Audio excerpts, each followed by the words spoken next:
coconut. Oh my gosh! Hello! I'm just tweeting that we are live. Sorry, For we're real late. this time. You I guys, don't believe it. you guys got a glimpse of me struggling to untechnically difficulty our situation.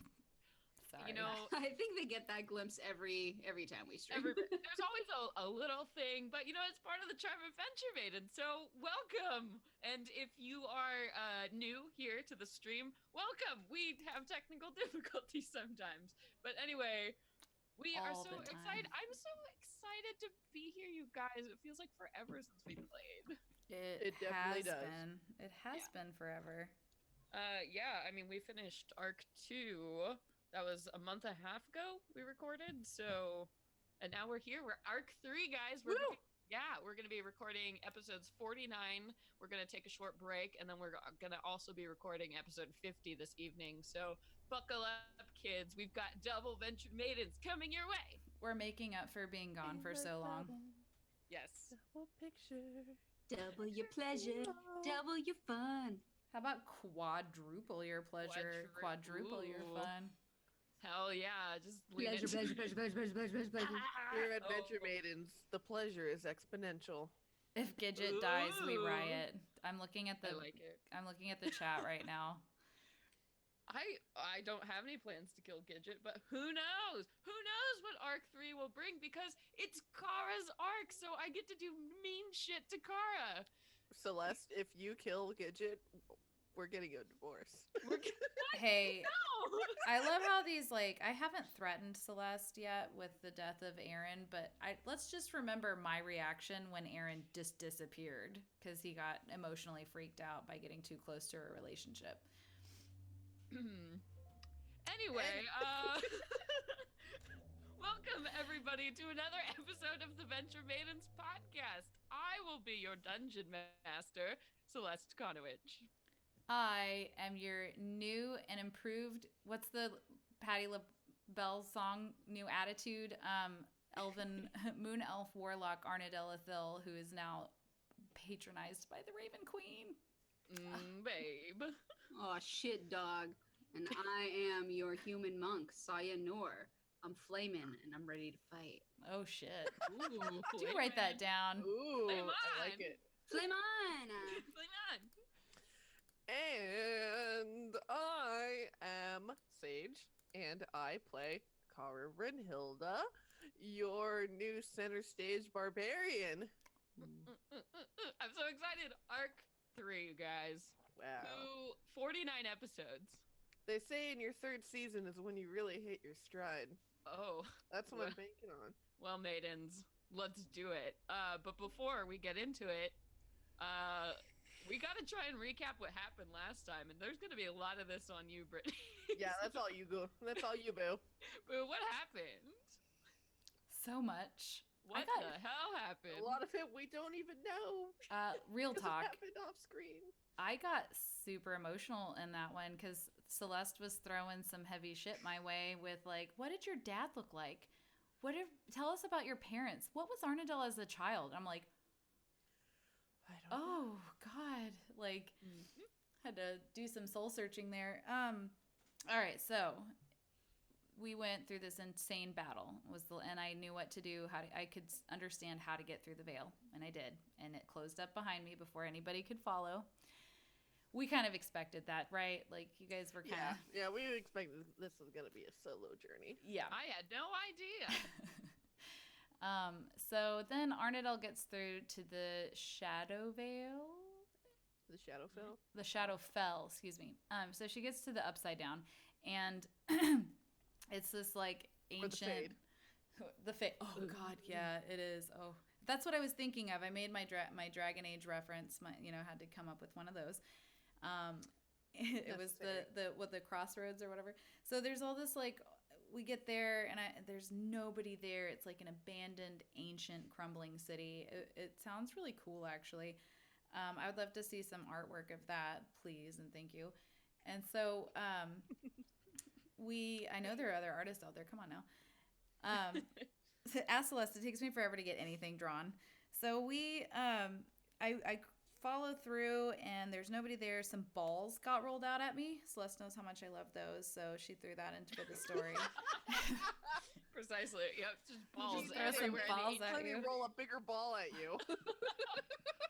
Would you like to describe them? Anyway, so those roll out. Arnadel's like trying to figure out like what this means, and like she remembers that in the Fey wilds, we were instructed by Randy to just stay the course and don't get distracted. So she felt like maybe that was applicable here, and she decided to keep marching forward and just follow her gut down this hallway and figure out where to go because there were no indicators whatsoever. Meanwhile, there's a young child that she sees that ends up being her younger self that takes her hand and leads her the rest of the way. And there are plenty more potentially harrowing interactions that Arnadel's like, nope, I'm just gonna just gonna keep marching. Don't want to deal with this. And she finally makes it to the Raven Queen's office, the executive office. Yep. And had a great conversation.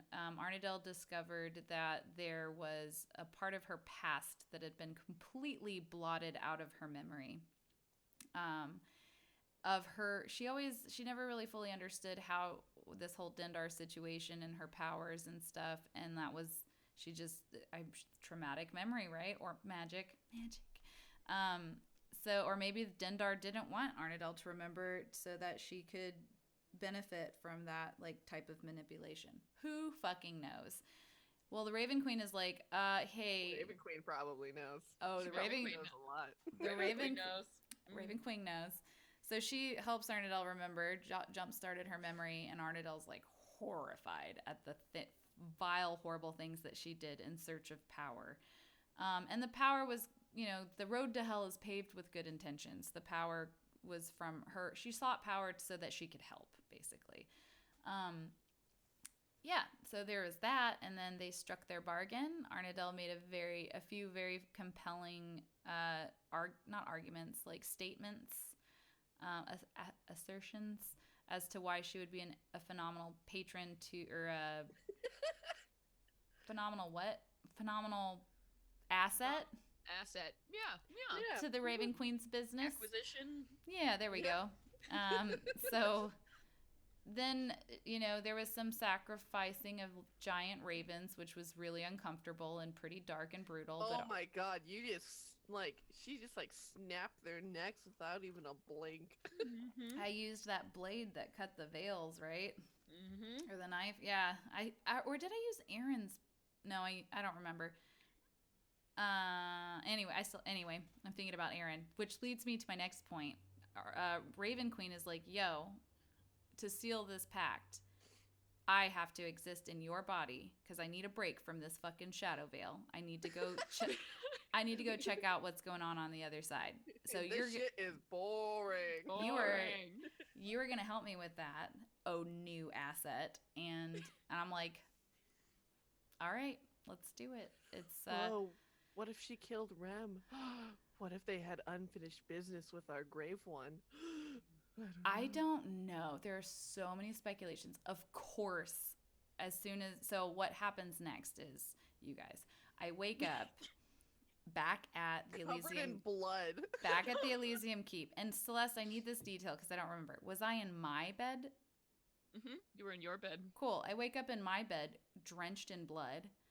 But before I even realize that I'm drenched in blood, Alistair Fitzpatrick is perched at the foot of my bed, horrified and freaked out, and all of a sudden starts like exercising and freaking. Yeah, like freaking out. And he's like, his little body, he poofs into a raven, and we're both just like shocked. And I'm like, I'm telepathically bonded, so we're like feeling it. I'm like, what are you?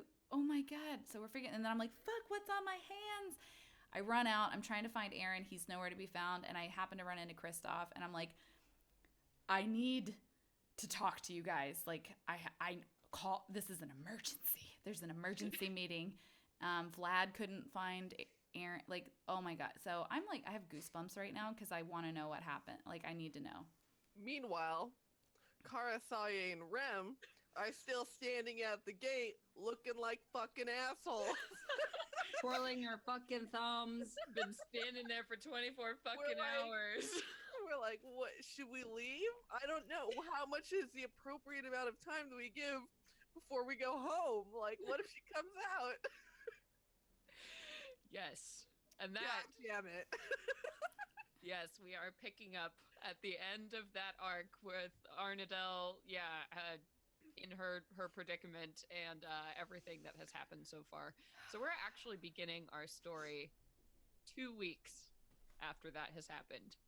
In the time 2 weeks have passed, it took you, Cara, Saye, and Rem about a week to get back.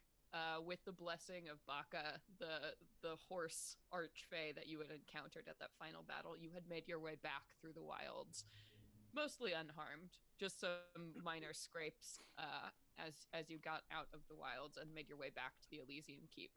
Arnadel has been at the keep for 2 weeks. So where we're picking up, you're all back at the Elysium Keep, and we'll talk a little bit about what you all have been doing in the meantime. But first, I want to start with Cara, because Cara, lately, you've been having some really bad dreams. Yeah. Oh, yeah?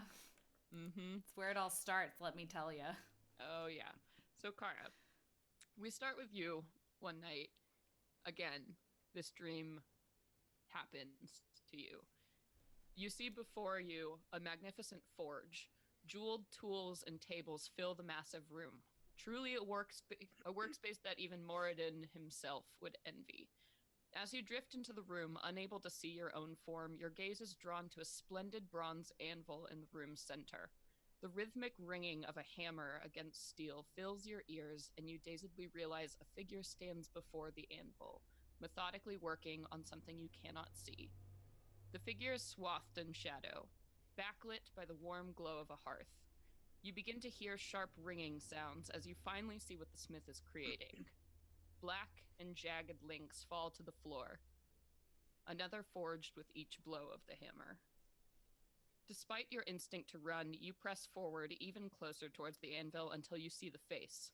Swathed in stringy white hair, you see 8 gleaming red eyes and a pair of mandibles that begin to clack violently as you approach. Nope, nope, nope. You see now, it's not iron the spider is shaping. It's souls. Liquid things that shudder helplessly in the spider's 8 arms before they are flattened into links by the cruel black hammer. And then you wake up. And this is a dream that you have had night after night after night, and nothing ever changes.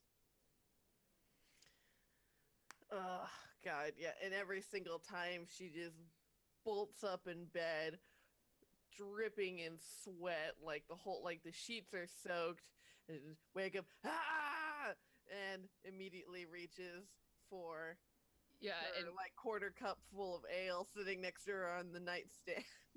Yeah, and Gidget wakes up next to me like, Cara, what? Is it that dream again? Yes, I'm so sick of the shit. Yeah, it's been days of this. Maybe you should talk to someone about this. This doesn't seem normal. I guess. Yeah, maybe I'll go talk to, I don't know, who should I talk to? Who would know about this shit? I mean, Isolde is always pretty good with stuff like this. Oh, God, I hate that bitch. She's got a rough exterior, but once you get to know her, she's not so bad. And at this point, Gidget clearly going back to sleep is a lost cause. You begin to see sunlight as the torches outside in the courtyard are becoming brighter and brighter. So it's morning time. What has Cara been doing with her time since she got back to the Elysium Keep about a week ago? So since she got back, she purchased a set of brewer supplies. Nice. And has been sitting with Gidget going through like ale recipe books, being like, wait, what does that one say? How much do I have to put in? And so she's been like working on her yeast cultures and everything and trying to come up with recipes so she can get some shit. Yeah, definitely. So Gidget cleared a space for you in her workshop area. So now you've got this devoted corner that smells sweet and sour on alternating days, depending on whatever you're messing with that day. Was there anything else you wanted to? I know I wanted to give everybody the opportunity if there were any items or anything. Valerius could go and get those for you over the course of time. So was there anything that you wanted to purchase? There was actually. I know the thing on Cara's wish list has been the Horn of Valhalla. He can't find that for you. Yeah, I know. I figured that's more of a quest item.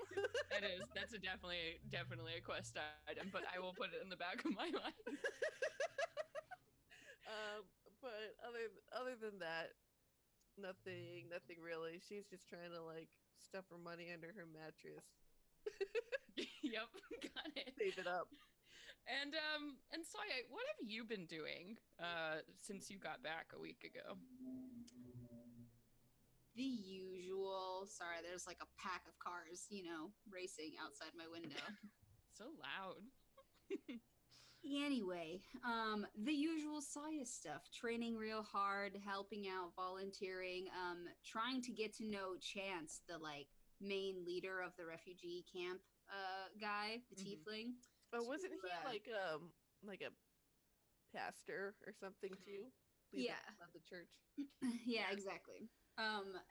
Trying to get to know him better, but he's a quiet man. So, Saya's determined. She's determined to be close to everybody. So, trying as much as possible to help out there, and also seeing what information she can glean out of Aaron's disappearance.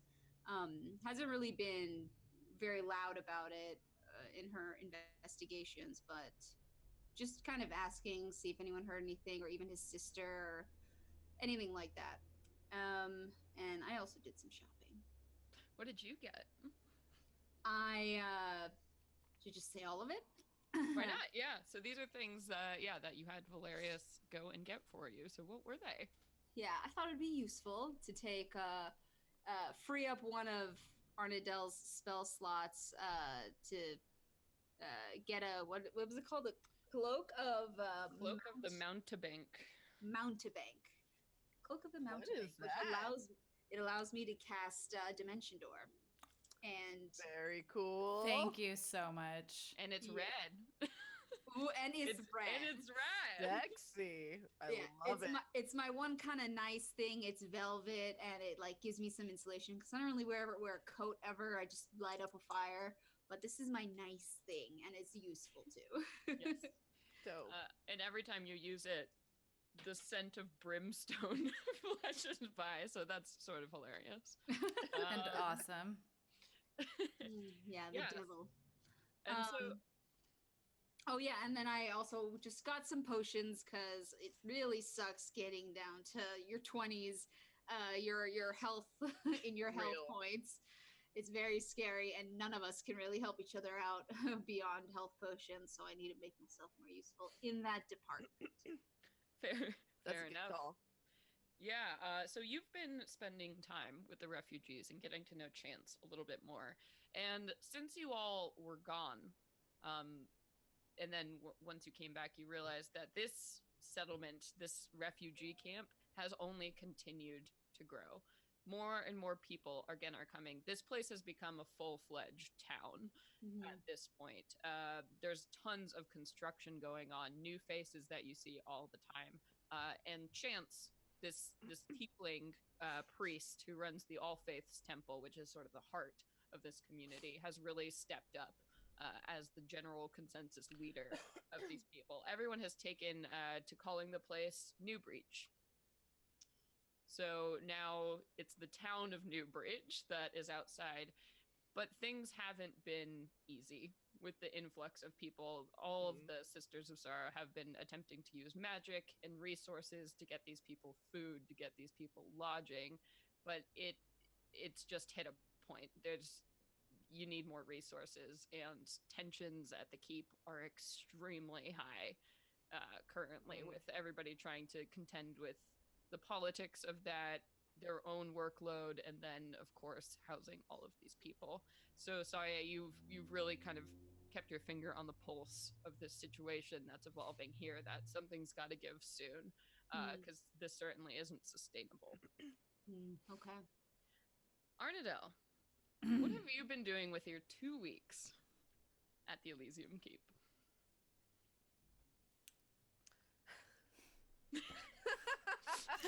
I was cropping an image so I could post like my sweet new robes. Let me do that real quick. So, of course, Arnadel is going to be freaking the living fuck out about Aaron's whereabouts and pleads to the commanders to like send a search part. Basically, like, please put as many resources as we can afford to into finding him. Because she's hellaciously worried about like whose blood is on her hands, especially because whose ever blood that belonged to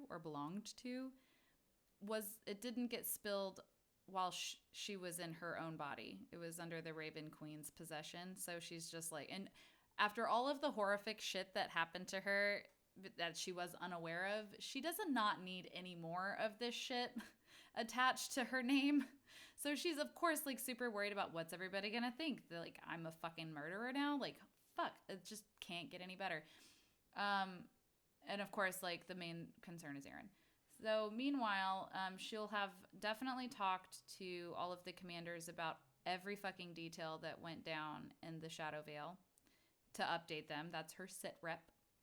And then the week that it took for Saya, Cara, and Rem to get back to the keep, Arnadel would have been so stressed out that she would have just stitched together an entire new wardrobe.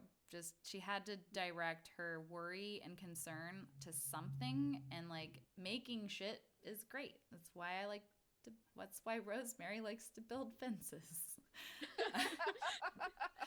So she made herself some sweet new kicks. Yeah, she's got new digs. She's got new kicks. I think kicks are just shoes. Shoes, yeah, digs. She's got new digs. Digs and kicks. Yes. And I'm trying to get it onto my computer right now because it's on my phone. But it's hot. It's all black everything. Black and silver, hot. Bitches. It's with the fluffy feathers. It's happening. It's just taking forever. I'm using like AirDrop, but it's just not like going through. No worries. There it goes. I'll get it up on the computer here in a second. But think Cersei Lannister season 7 with the pauldrons, and then like a sweet neck, like feathers and shit. Oh, here it is. I'll get it up in a second. Meanwhile, she's also Cara's not gonna know what to do when she like sees you. She's like, that's a look. That was gonna be my next point. As soon as her companions get back to the keep, Arnadel is going to swoop in and be like, please, I need to talk to you. Like, before even anybody else can say anything, she has to like talk. She's like waiting at the like Griffin gate, you know, like she's just like waiting. Like, fuck, she needs to see her friends. I'm sure we all end up in like a 3-minute group hug of just yelling at each other. What happened? Are you okay? Were you hurt? What happened? We Oh right. my god. Yeah, and she was like, through the wilds. she's gonna just be like, I had no idea that I was gonna end up here. Like, oh my, like please, let's go to the room so we can talk. Also, she spends time like dealing with Alistar Fitzpatrick. You guys don't know this, but Alistar Fitzpatrick is a raven, sometimes pseudo dragon, and sometimes something in between. He just keeps. What? Well, I'll explain that when we get to the room. Yeah, if you guys want to get to the room and have that scene, but I will say in the meantime, Arnadel, what you know, at the point the week comes back. Mm-hmm. Kristoff, Valerius, Isolde have been doing everything they can to try and figure out not only where Aaron is, but what the hell happened in the time. Like trying to figure out who died, what did you do? Because you were pretty open with them about everything. Everything, yeah. So at that point, they still don't know where the blood came from. There is no sign of Aaron. There's no way to detect him magically. So completely struck out on that front. There have been reports coming in from across the plains that on that day, strange birds were sighted all over the country. Apparently, these flocks of ravens in places that they don't usually frequent. Strange things happened. Livestock got sick, people dropped dead in the streets, but they're not sure if that's connected to this or it's just people Being reporting blamed that on it. as the strange omen. So right now there are all these reports they're trying to subtly collect, but they're still trying to shift what is true, what is just hearsay, what is relevant, what is not. So they're very much engaged in collecting information for you when everybody gets back together. So if you guys want to go ahead and have your reunion scene, by all means. I just, oh my, wait, so, okay, what happened? Well, let's go to my room. I'll be right back. I'm going to steal a keg. I'll be right back. So Arnidal runs to the middle sister. As is tradition. Arnidal, she's like, I'll meet you in my room. Please. Marjorie has just started leaving pony kegs for you guys whenever you come back. Wait, Arnidal doesn't know this because she doesn't doesn't frequent the middle sister as often. So she thinks she's getting away with something. She's just like... Yeah, there's one just like all of a sudden just there on the edge of the counter, like just ready to go with the tab. So yeah, she's just like, fuck, this is like, at least I'm lucky in one realm. There's 3 glasses sitting next to it on a tray and some napkins. Yeah. The glasses are laser etched with their name. Yeah, she just like, she's not even paying attention. She just like kind of walks in and thinks she's stealing it and like walks out and like runs back up to her room. Gets to you guys. Feather dress, yeah. So sneaky. The dress isn't made of feathers. She just has the collar. Just the collar. So she gets back up to her room and she's like, she sits down, pours everybody a drink. She's trying to compose herself and she just like turns around to you guys.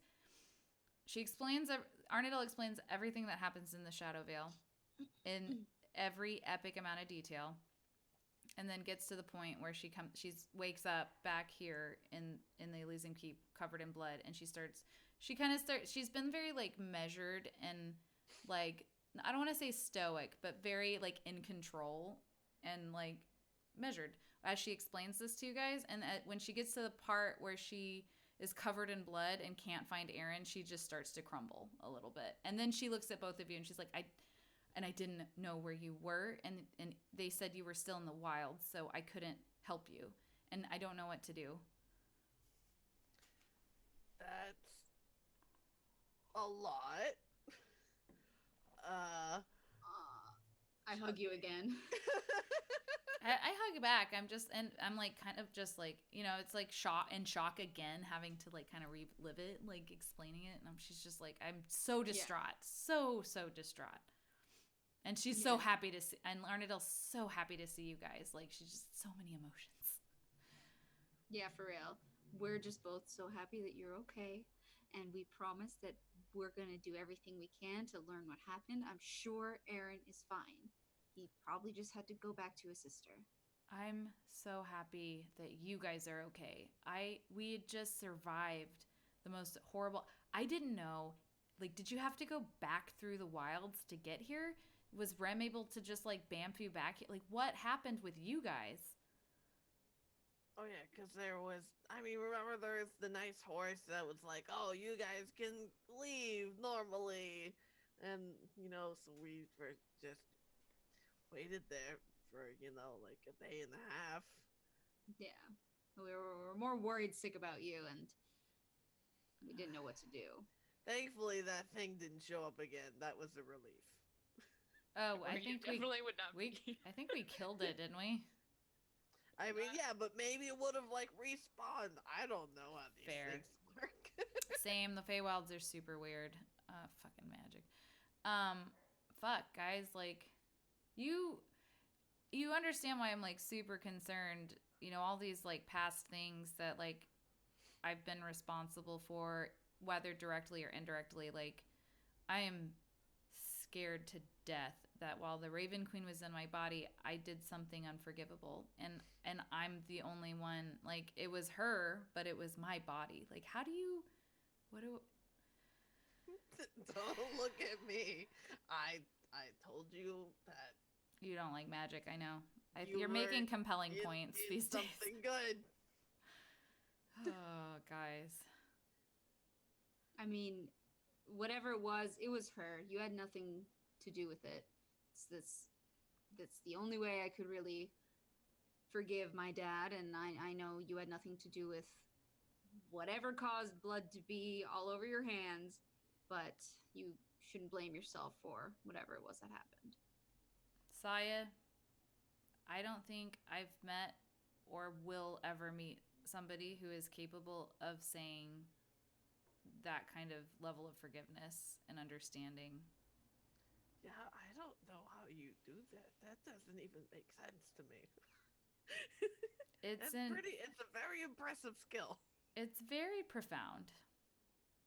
Well, I mean, I don't know. I just Saya can kicks the dirt. understand that's very kind things to say, but I don't know. I can't hold people accountable. Everyone makes mistakes. There's powers beyond our capabilities to handle. Why should we expect ourselves to be on the same level as a god? There's only so much we can do. Well, it's deeply appreciated. It's the thing that's keeping me. You are the string that is keeping me from completely unraveling right now. Both of you are. Cara, you made a really good point. I didn't think to ask about his sister. Mila? Mm-hmm. Yeah. Yeah. Did he ever tell you where he came from, where he left to in the first place? He didn't tell me where he went, I think. Arnadel's trying to remember, and she's like, maybe he did. I just can't remember. I would have imagined he would have, like, gone back home or something. I don't know if I know he took his sister home to be with their mom, because that was just better. Yeah, he probably figured, well, we would be gone for a while, and he had to stop by and make sure she was okay. And you kind of popped back here. You guys. Faster than expected, so. He can't be found by magical means. That's plaguing. It makes me scared that he's on another dimension, like plane of existence. I mean, like, wasn't that the thing last time, though, too? I don't think I searched. I didn't try searching for him last time. Oh, right. He kind of gave you a note. He just said he was sorry and left me his dagger. And then I'm not a stalker, but I'm not gonna. We were busy trying to, like, go to the fucking my own life. We were busy, but this time, I didn't wake up covered in blood last time he left, so I don't. Yeah, that's true. I don't know, guys. Also, I don't know if you've noticed, Alistar's been fucking crazy. Like, this whole Okay, I'm glad that wasn't just me noticing that. I thought I was maybe a little too drunk, but no, all right, we're good. Yeah, I'm looking at him, and he's like half dragon, half raven right now, and I'm just like, it's okay. So do you guys like? I don't know if I ever shared this with you. I think you kind of knew based off of how I hang out with this little sweet baby, and I like nuzzle him. We have I can feel him, and I know he can feel me because he reacts when I like feel things, and like I'll have, you know what I mean? Does that make sense, you guys? That sounds weirdly sexual. It does. It's not. I promise. Yeah, it totally did. She like considers it because she's still new with that, so she's like, "Oh yeah." She's like, he's like got. It's almost like a split personality, if that makes sense. And I think it's the Raven Queen's influence, and he's like trying to figure it out. So like right now I think he's feeling pretty balanced. But like tomorrow you might see him as you might see him as like a full raven, and then or like a full pseudo, his little his little weird self. But yeah, just like try to be supportive. He's going through some changes. We're all going through changes. Changes. Yeah. Oh wait. Okay, hold up. So the last time that you had to get a new patron or whatever it is that you did, It's only been once. It's only because Endar was calling in a favor and you were like, nope. So is that gonna happen with the Raven Queen? Like what? I don't understand how this relationship works. It seems a little long distance, but also they just kind of show up like a crazy ex-girlfriend, like, hey, that fight we had 3 years ago. Yeah. I just like, can you just explain this to me? I gotta be honest, Cara. I'm still figuring it out myself because she helped me jog every day because no, that's the thing. I haven't like water thing. Well, yeah, like that's the thing. Is like I feel her connected. So here's the thing. Dendar blotted out my memory. I did not remember being in contact and summoning Dendar at all. And the Raven Queen had to show that to me. And I know you believe me because like we're definitely at a new level of like the trust circle. We're in the inner trust circle right now with everybody. With the Raven Queen, I feel her. I feel her presence. It's like she's sitting in the room with me, but she's not talking to me. She's ignoring me. I haven't felt or like heard her. I've pleaded in my dreams and in my sleep to like know what happened.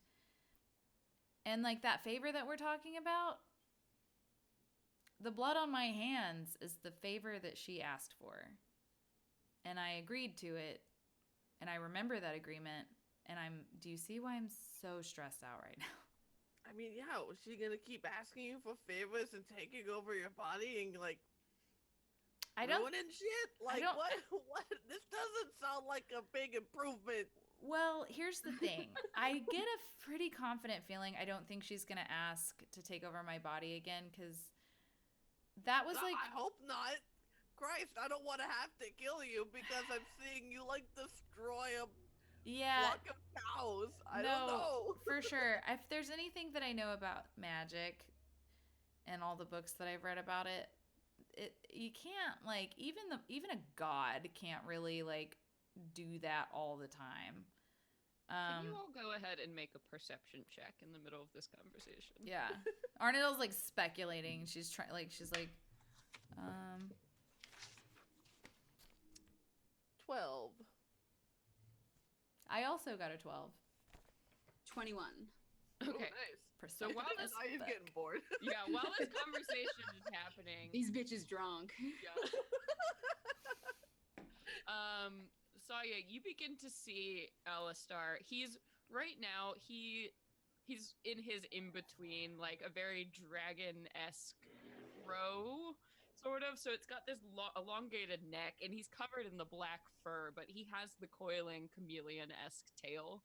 And he's sitting. He's kind of curled, like on his side. He doesn't have his wings now, so he's just sprawled out. And he just keeps making this weird, like, sound. As if there's something caught in his throat. Aw. I go up to him. I put out my hands to be like, is everything okay, little guy? Fitzy? He's been in distress for so long that it's hard for me to... I've kind of like blocked it out. It's like it's nothing new at this point. Otherwise, I normally would have been totally tuned into that. So I'm just like, I'm still in it with Cara. I'm just like, bah, bah, bah, bah, bah. Mm-hmm.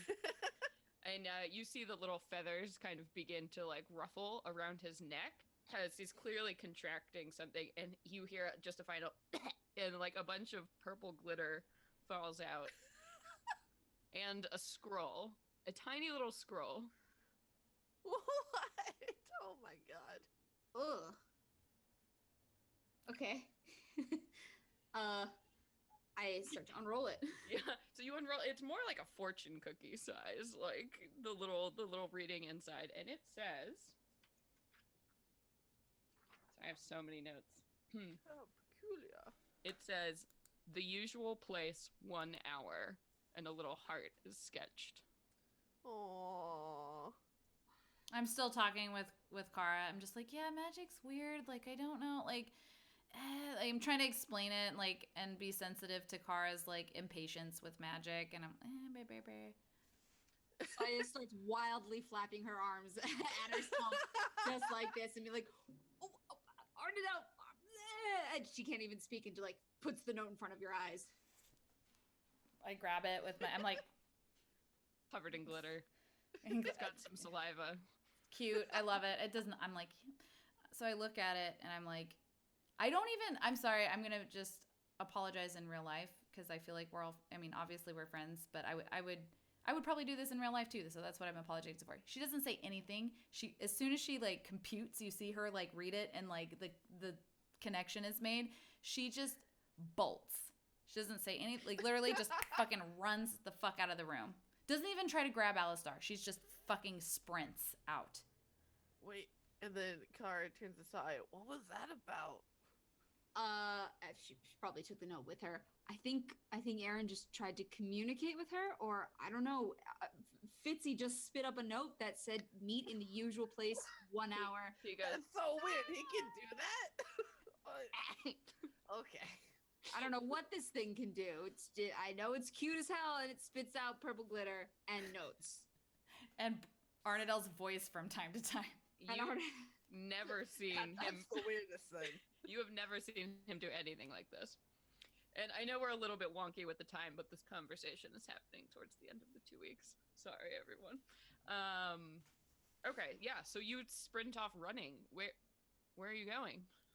The fucking mushroom glitter cave that we shared our first kiss, and like with the singing fucking pics, like that place. All right. Glitter shroom cave. The shroom cave. How are you getting there? Well, it doesn't occur to her that she doesn't know how to get there at first, and then when she's like running and she realizes she doesn't know exactly where she's like she thinks she does, but then she's like, "Fuck, where am I going?" And she just kind of like wildly turns around and she just starts yelling for Vlad. Emotionally, she's crying. She's like, you know, when you're choking and yelling, it's like, and she's like, Vlad. She's like desperate. And Madam, and she turns around. He's standing right behind you, looking down. What can I be of assistance with? She grabs him, but then realizes like this is really inappropriate, and she's just like, he's just so thick. You're like, oh, yeah. She's like, oh. Anyway, she's just like, So she's just like, she feels like he can almost like read her mind because she's choking on her words, and she's just like, I need the cave. Please tell me you know what I'm talking about. Yes, I can get you there. Do you have a way to get back, or will you need to call me for that as well? I don't know. I don't know. Can I call you from there? Of course. She wants to be hopeful. She's like trying to be optimistic and not like seal the fate with it by saying like, yeah, can you wait up? She's just like, I don't know. Please just help me get there. Well, I'll deal with that step when it comes. And he nods, and gray mist begins to appear around the two of you. And as it envelops your vision, you find yourself standing at the edge of this familiar cave. I'm so stressed out right now, you guys. Celeste. And yeah, so you're standing in the cave, the bioluminescent mushrooms all around you, filling this place with their gentle light. And Vlad just looks around, and then he looks at the sheer drop down, like to the base of the Elysium Keep. Will that be all, madam? For now. Thank you, Vlad. And he disappears. Oh my god, speaking of which, Cara has to tell Rem and Kristoff about their weird Vlad adventure. She has so many feelings. Wait, Oh, I thought we all agreed to stay silent about Cara that. didn't. I definitely Alright. said 1,000 times. Cara's gonna tell. I remember that now. Cara gonna tell. And I called you a tattletale. And Cara's like, that's great. Yeah. Fine. How else do you Still get ahead in telling. life? All right, so Arnadel, you're in this cave. And it's lovely. There's the gentle pool of water. You had an hour. You had an hour. Wait, what? The note said 1 hour. And you just ran there. Now you have to sit there for an hour. Yeah. Well then, I mean, yeah, like I'm. That's how I'd probably do that in real life. I would not have heeded that, so I would. She just gets there. Maybe that dawns on her. Actually, Right? she'll read the note again because she just can't believe that's in her hand, and then it clicks. She's like, but she's still emotional and sad and worried to fuck. So she's just in there trying to calm herself and like process, right? Like she's sorting her thoughts and her feelings and trying to compose herself while she's down there. And of course she's being nostalgic and she's worried and like like yeah, I mean you guys can put it all together, like fuck. Yeah. By the way, Britt, your periwinkle polish is on point. I love On it. point. I don't know if you guys noticed this. I never paint my nails. I know that was the thing that really caught my attention because I was like, Brittany never has her nails painted. Ooh, that's such a nice color. It's So what- Arnadel's slightly Mood. paler than this. Arnadel's skin tone. So what is Arnadel doing? Are you sitting? Are you pacing? What are you doing in this cave? It's very surreal. It's surreal. She didn't think about she hadn't thought about of course she was thinking about him, but like the actual physical place of special significance, it just kind of like clicks on her like, why the fuck didn't I think to come here? And then so she's processing, and I think she probably like kind of slowly wanders around, and finally I think it's just too much and she just sits down like in a place that I don't know, like she's not even looking for comfort, she just sits reactionarily. Shrooms. No. Have some shrooms. Chill out. She knows better. She's done that before. Now's not the time. But yeah, she just sits down, maybe preferably by like one of the little like streams that's like coursing through there, and she's just like she just like sits on the ground and like puts her hand in her head, and she's just like fuck, like. And you do this for about 15 minutes or so, and time is just stretching the hell on. Yeah. And then you hear a voice from behind you in the cave. Like that one time in the hallway. You're early. And I turn. Stepping out from the shadow, as if something just dropped, invisibility, you assume, of some kind. Aaron is standing there looking, he's smiling, and he's holding a box about the size of like a jewelry box. It's not too small, but he's just standing there looking really pleased with himself. I choke because I inhaled way too sharply and probably choked on spit and tears.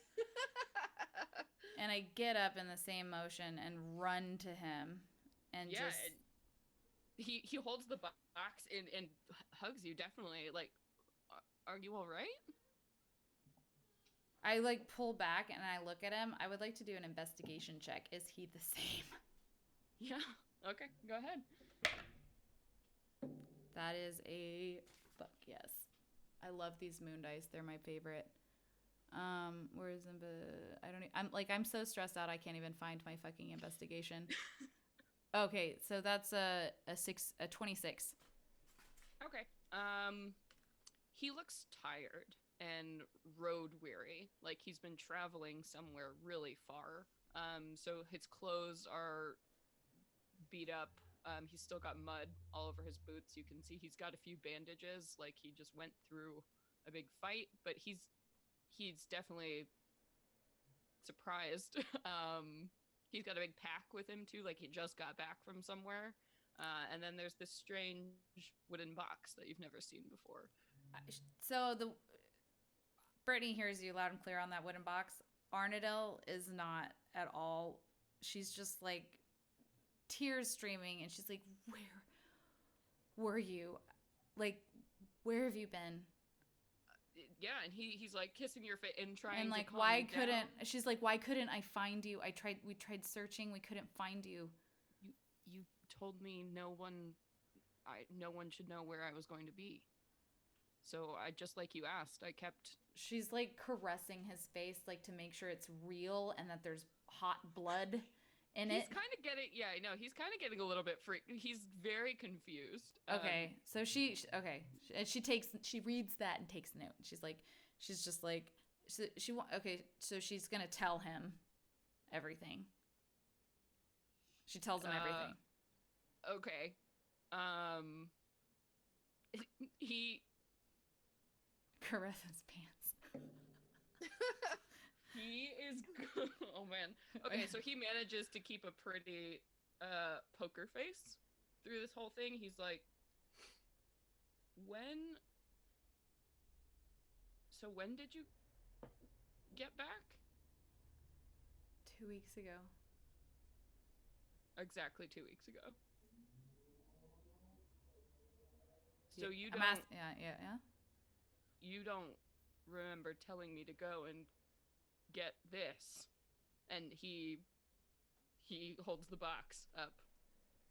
You gave this to me, and you told me that this was a matter of life and death, that you needed me to go and get this for you, and so I did.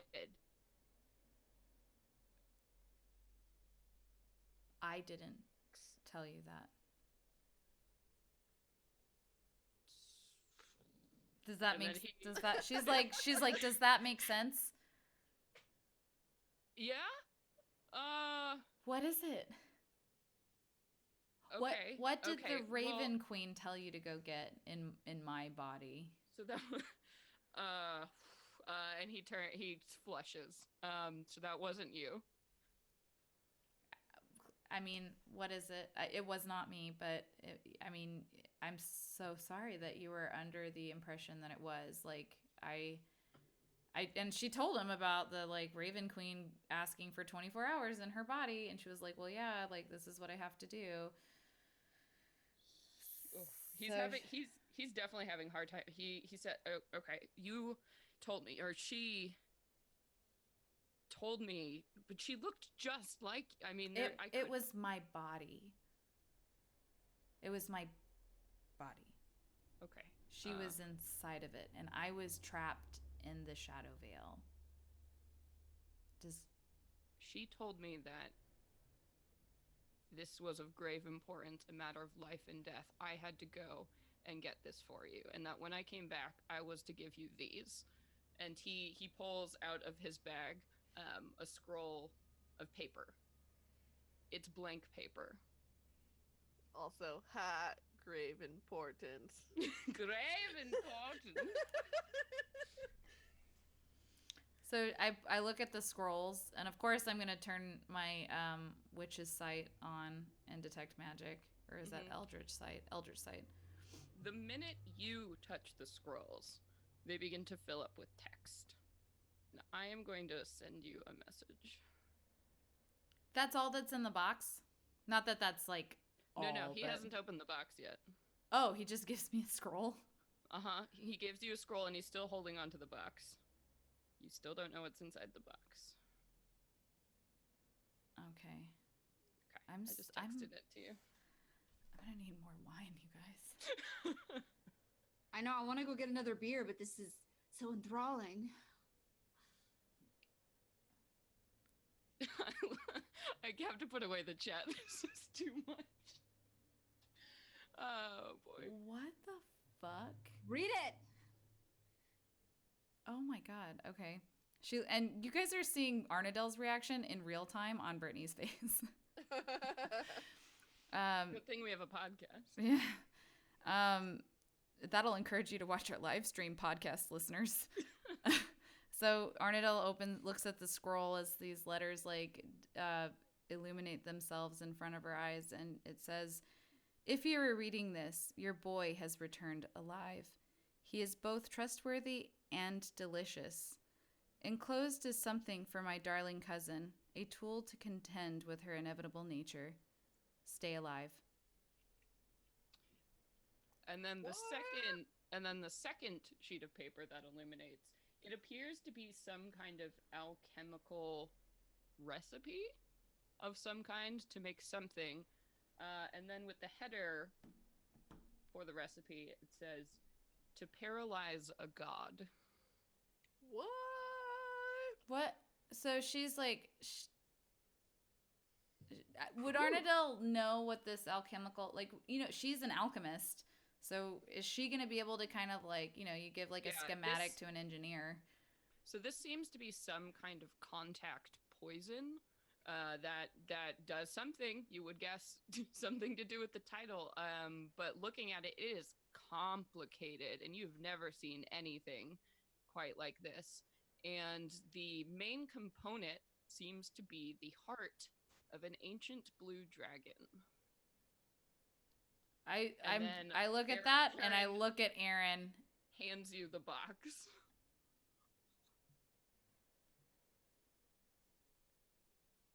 You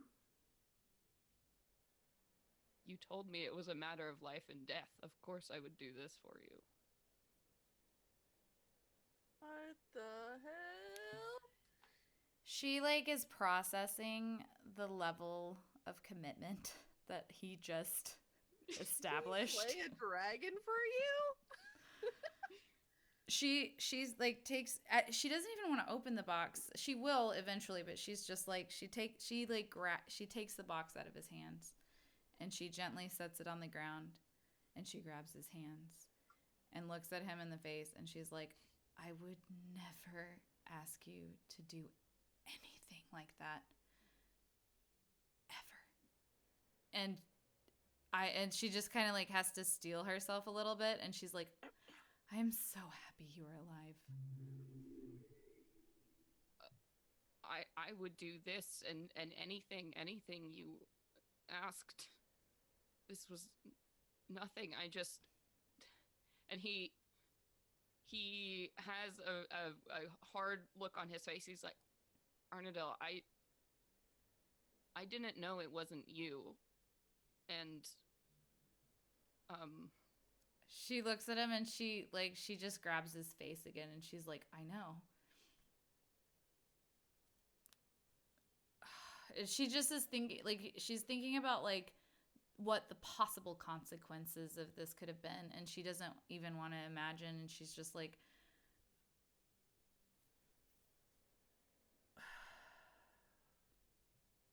"I think we'll have to talk about this for a long time. In a long time."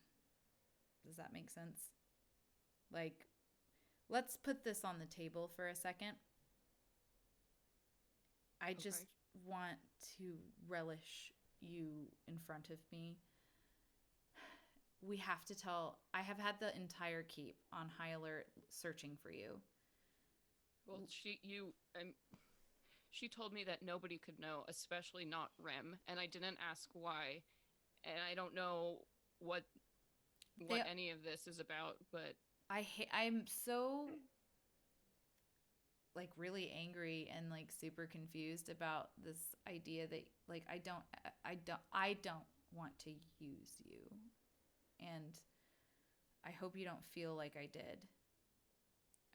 Rem and everybody knows what I've told you about the Raven Queen and what happened in the Shadow Vale, my possession with her. We have to go let them know that you're here and you're okay and you're alive, and we'll deal with what all of this is. Okay, yeah. But can you please stay in my room tonight?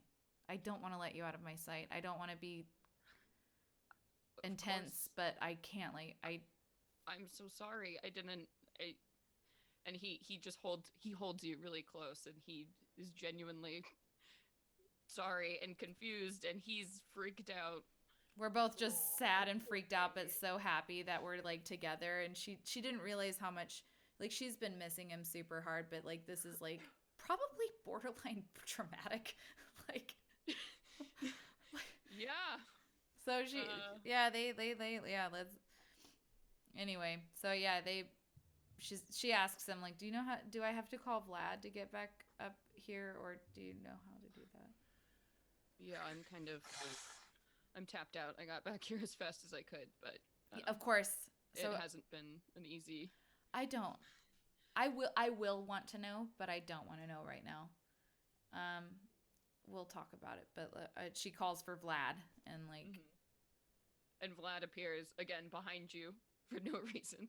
I got to touch on like Vlad's level of stability is so Vlad, insanely comforting to her right now. Yeah. And Vlad goes, "Madam." And she's quite a bit more relaxed, but still like intense. But she's just like, Vlad, would you mind taking us back to the keep, please? He casts a glance over to Aaron. "It is good to have you back." And Aaron's like, "Yeah." And then the gray mist begins to swirl, and you find yourself standing back. I need to get a beer. Yeah, I'm gonna refill on wine. That was a really intense scene there. For time. Do I need to put the scene up? No, I'm just getting a beer real quick. Okay, cool. I'll be right back. Same. Oh my god, you guys. I was watching both of y'all's faces throughout that. I was like, I emote a lot. you can tell everything I'm thinking whenever we play. oh, it's awesome.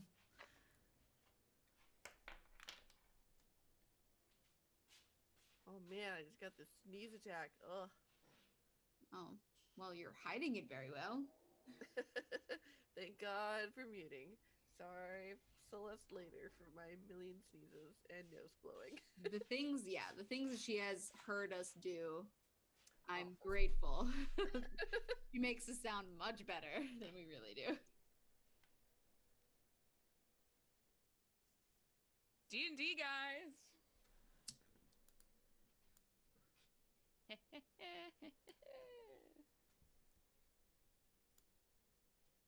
Hope that was worth it, everyone, for the month and a half wait. I want to just like let everybody else know too, like I'm in the middle of this and I had to wait. Oh man. Heart We of all an waited. Blue dragon. We've all been dying for this moment. God, like RPG boyfriends, like, am I right? Like RPG boyfriend, so dramatic. More importantly, where are you having Vlad take you? And back to my what are you bedroom. doing? Okay. The fucking bedroom. Well, no, back to my bedroom because you guys are there, and she's gonna want to go straight to you guys. So you have to be the first to know everything. Duh. So you, Vlad, and Aaron suddenly appear in the bedroom, and Arnadel's only been gone for about 20 minutes. Were you guys still doing the keg thing, or? Yeah, Cara's just like, she'll be back eventually, and it's like, It's finished. I don't really want to move it. You know, let's just, We got it set up. We're like, probably like Cara pulls out a board game and is like, yeah, you want to play backgammon? Like, oh, totally. Saya's super down, and also like diverting attention to play with Fitzy every once in a while too. Just like cute. playing with his legs and his wings and stuff. And some light, like, you know, when you roughhouse with your puppy. Yeah, Oh my God, you do the thing under the sheet, and they just like lose their shit for it. Exactly. Yeah, that's what we're doing. So you were playing backgammon when all of a sudden Vlad and Arnadel and Aaron just appear in this room, and the room gets very crowded very quickly. And Aaron's like, "Oh, hey." Welcome back! Oh my god, I'm so happy you're okay. Whoa. And I hug them both. Yeah, no, Yep. God, for Arnie's sake, I'm really glad you're back. Oh, me, Me too. Thanks, and he goes to turn around and Vlad's already gone. I've got my arms crossed and I'm just like standing kind of in the back, like I'm just like looking around and they're like, yep, this you guys so where already did know. you go? And his eyes get wide, and he looks over to you, Arnadel, like Without even like, it doesn't even take like half of the second for that motion to come through before Arnadel's like, we have a place that it's like our place, you know, like it's in the keep. Don't worry about it. But where did Aaron go? Where's Aaron been? and that's why he's looking at you because he's not sure if you want. It's very clear on his face. He's not sure if you want to tell them. Or So in that place, you know, that place that you don't really have to worry about ever again. And she tells him everything. Like she tells Saya and Cara everything, and then kind of at one point in the middle of telling them all of the details, she turns to him and she's like, "They know everything. Like they know everything." So Wait, oh my god, I want to see it. Open the box. I'm like repulsed by the box, and I just hand it to you.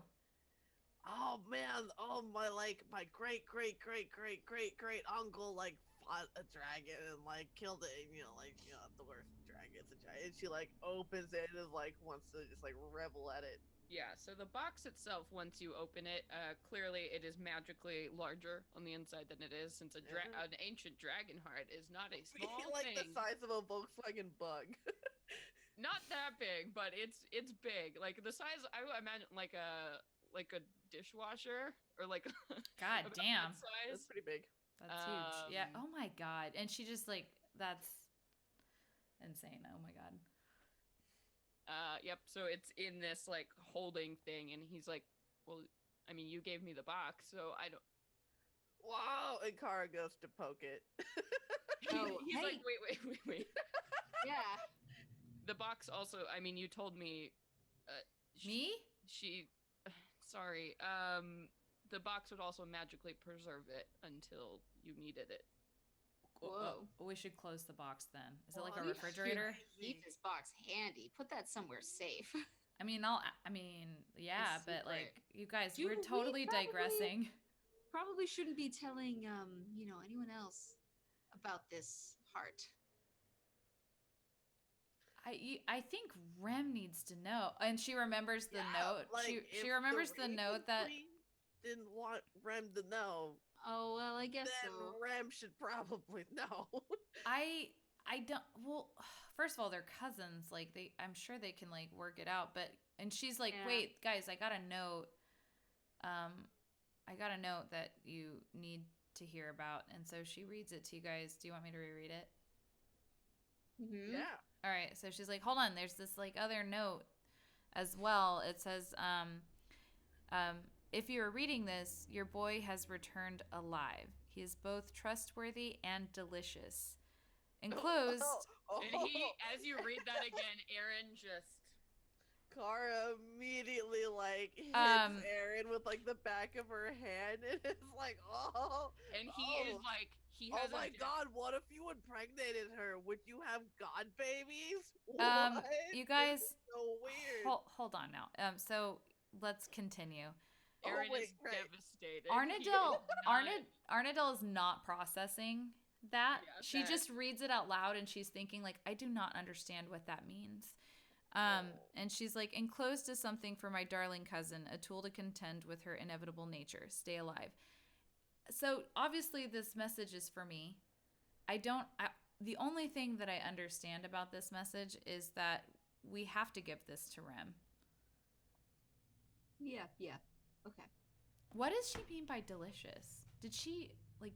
She looked. Arnadel's looking at Aaron's hands to see if he has all of his fingers. Like, she's thinking he lost a finger and it got eaten for some reason. She's thinking if she's seen like birds of carrion like eat things. She's like, do you have all of your toes? Honey. Oh my god. This is amazing. What? He's trying to be the smallest thing in this room right now. It's impossible because I know Cara and I are both staring him down, and I have the biggest biggest grin Arnadel on my face as I do right now. Arnadel Queen does got not that. understand why you guys are all looking weird and like why he's acting weird. She's like, "What?" Yeah, no, Cara's like, oh, that they fucked. What? Her eyes like get as big as saucers, and then she composes herself for a split second because her logical brain is like, well, of course he would want to because he thought it was me. Like I can't be mad at him for that. He believed it was me. And I turn over to that's her thought in her head. Actually, she probably thinks she's speaking awakened mind with you guys. That's weird. All right. She thinks you know how Arnadel no longer has awakened mind. No, she know. Oh yeah. Oh. So she thinks that she's sharing this with you guys via awakened mind, and you guys don't react. And so, but without missing Cara's a beat, just staring it back at you like. without missing a beat, because she doesn't. Sometimes she says things to you guys without like looking to see if you've acknowledged it, because it's just like saying something across the room. So she turns to Aaron, and and Arnold's like, "Please don't be upset. Like I would never be upset with you for that. Like that is." You had no idea. You know what? We're even.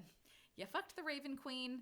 And I asked you, hey, you know what? I asked you to go. You believed I was asking you to go on like a suicide mission. We're square. It's not the first dragon I've killed. I mean, She looks at him. She's like, "You killed this dragon?" she Shut looks the at him fuck again, and up. she No, just you gets like didn't. super hot and bothered by it. Naughty She's like, little- what? You've killed another dragon? well, never one this big, but yeah. You're lying. This is so funny. Oh my god. So This is Arnadel's the like, biggest. this is the biggest. Oh my god. Things are good for Aaron. He's fucked a god. He's killed a dragon. He's getting off free with his girlfriend. He's Hey, just man. His spreading girlfriend that forgives seed him all for over the everything. multiverse. I'm more curious about how you're gonna feel about your Raven Queen now. She has fucked your bow. How do you feel? Arnadel's thinking about it, and she's like, I mean, look at him though, like, duh. He's delicious. He's delicious. she's like a little bit disturbed by that. She's like, I don't want to know. Can you? She like thinks that in her head, and she's intending for the Raven Queen to hear it. She's like, please don't. I don't want to know, please. And she already doesn't. told you. Yeah, I know for sure. She's just kind of like, okay. So she's like, all right, guys, like, I think this conversation is done. You want to go find Rem with me? I just don't want to think about this right now. I have the whole gamut of emotions that I need a drink. Yeah, that's why we have a keg. Is it It's still running have? low, probably. I was like gonna say, does it have anything in it? So, what is the next move here? Are you going to find Rem or? Oh, I want to turn to like say Cara and sorry, I'm reading the bigger letters on here. Cara and Saya, and be like, do you guys think we should talk to Rem privately, or should we tell everybody? I know Rem will understand, but I don't understand. Like, something tells me that there's something funky about this. Like, what do you guys think?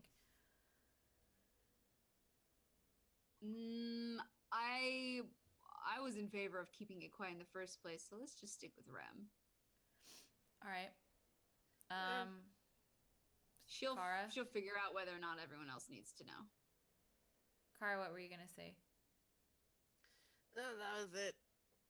Cool. I'm in agreement with both of you guys. I look at Aaron. Like, yeah, whatever is this, your call.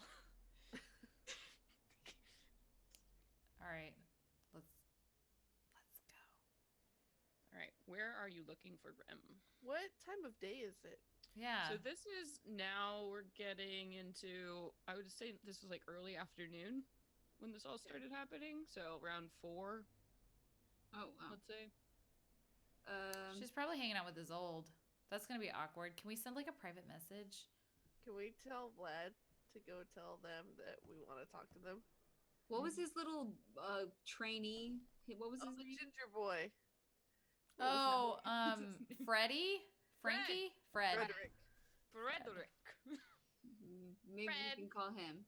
Hey, Freddy. You just like casually like Freddy. He doesn't Yo, show up Fred. the way Vlad does. Yeah, nothing happens. He's a human boy. Oh, Vlad's not human. He's human enough. We're all like, gotcha. Just He's kidding. close. How about Ram? We just start saying Ram. Ram. Like whispering You into guys the show up stones. too? You Ram? guys are sitting in your rooms just saying Like Ram. names. Oh, you know what I do? Rad. You know what I do? I like, wait, guys, wait. She's I pick up- usually in the council chamber is always a good bet. I pick up Alistar Fitzpatrick, and I look at his cute. He's like in dragon form now, Mhm. and I'm like doing my mental thing, and I'm trying to like give the sensation of like find Rem, and like do something to let her know that we're looking for her. Okay. Yeah, and he nuzzles. I feel like that's somewhat discreet. Yeah, he nuzzles your hand, and then he scratches at the door. I let him out, of course. Like I walk Okay. him to the door. Yeah. Yeah, and he takes off into the air and goes zipping down the hall. I want to use ability. I'm Okay. gonna sit on the bed and I'm gonna do the thing where I can see and sense through his little babiness. through his little baby butt. And so yeah, you zen out, and you're traveling through Alistar's vision. And he takes a couple turns and he seems to hesitate and then like sniff the air, and he ends up zipping off towards the council chambers. And you hear everything he hears, right? I basically I'm not possessing him. I'm just like connected to all of his senses. Okay. And as you fly closer to the council doors, you begin to hear yelling. Two people are going at it in this room, and you begin to hear sounds of something being destroyed, like furniture being tipped over, and you can very clearly pick out two voices engaged in some kind of fight. It's Rem and it's Kristoff. And they are screaming at each other, and you hear Rem yell, "You son of a bitch!" And then this like clanging of steel. Okay. And Alistar is like goes at the door, and he can't get in to see what's going on.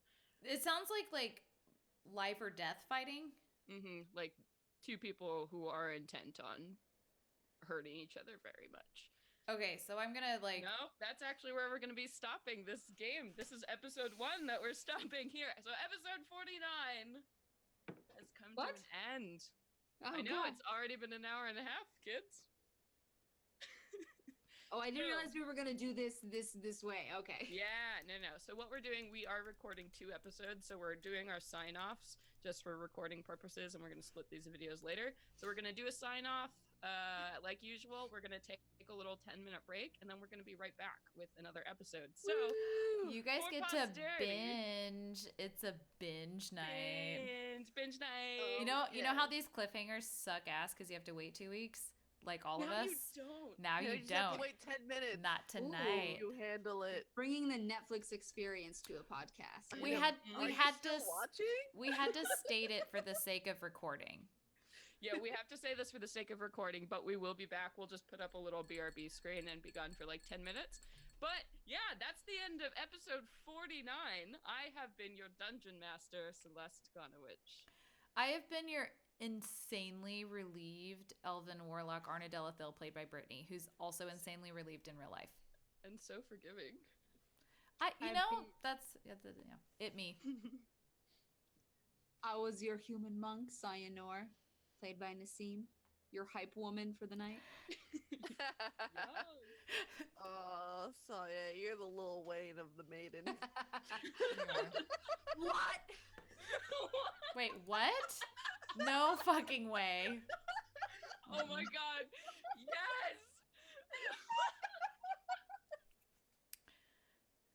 You have way more God done. of Cara, we're hip hop artists. Who would she be?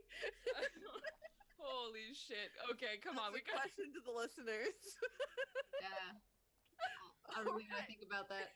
That's something we need to address in a moment. I need to think about that for sure. Oh man, seriously. All right. And I'm Sage, and I have been your chemistry experimenting barbarian, Cara. Oh my god, I died. I don't know, it would be someone really serious, like Tupac. Oh God! Wow. Then I would be Humpty, like Humpty Dump from fucking Oh boy. Sorry, what? I coughed at all of you. I was laughing too much. Cara might be like Sir Mix-a-Lot or something.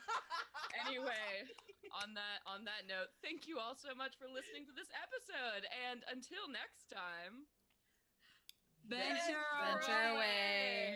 Oh my God, venture away, everybody. Be able to say that twice in one I know. night. See you in What? like 10 minutes. 10 minutes. Yeah, don't actually venture away just 10 yet. Like minutes.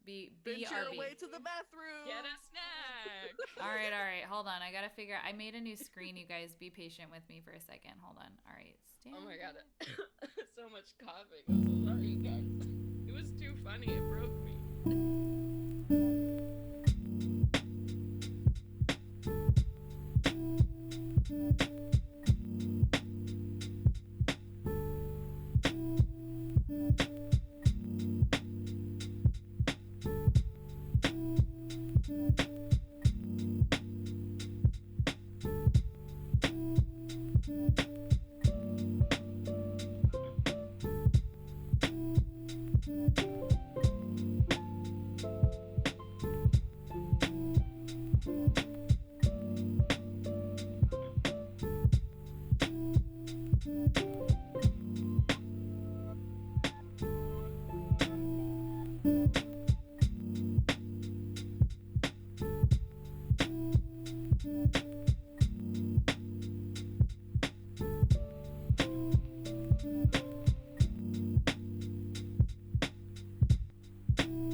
Coconut.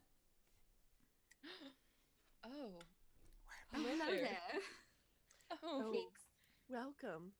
welcome to the first episode of the night.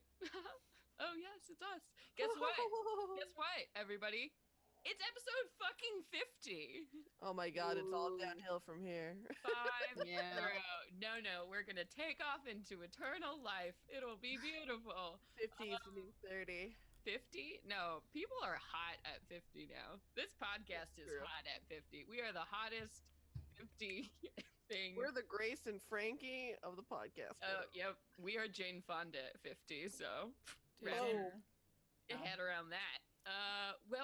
Welcome everybody to episode 50 of the Venture Maidens podcast. I am your dungeon master, Celeste Conowitch. I am your moon elf warlock Arnadella Thill, played by Brittany Quintero. And I, Nassim, am your human monk, Sayonor. And I apologize because I am your sniffly barbarian, Cara Brunhilde, also known as Sage. Snuffles the Barbarian. Oh my gosh, you guys, it has been so long since we played an episode of D&D. Ah! Oh man. Buddy. Yeah. Well, this is gonna be fun because Thanks for hanging out with us, the people of you who are hanging out with us still. Yeah, you're on hour 2 now. You're awesome, and yeah, we're gonna bring you home with another great fucking episode. Let's see who else gets God wrecked in this episode. Cool. But now the fun part, guys. What happened last episode? Can anybody God, remember? it's don't so even hard. know.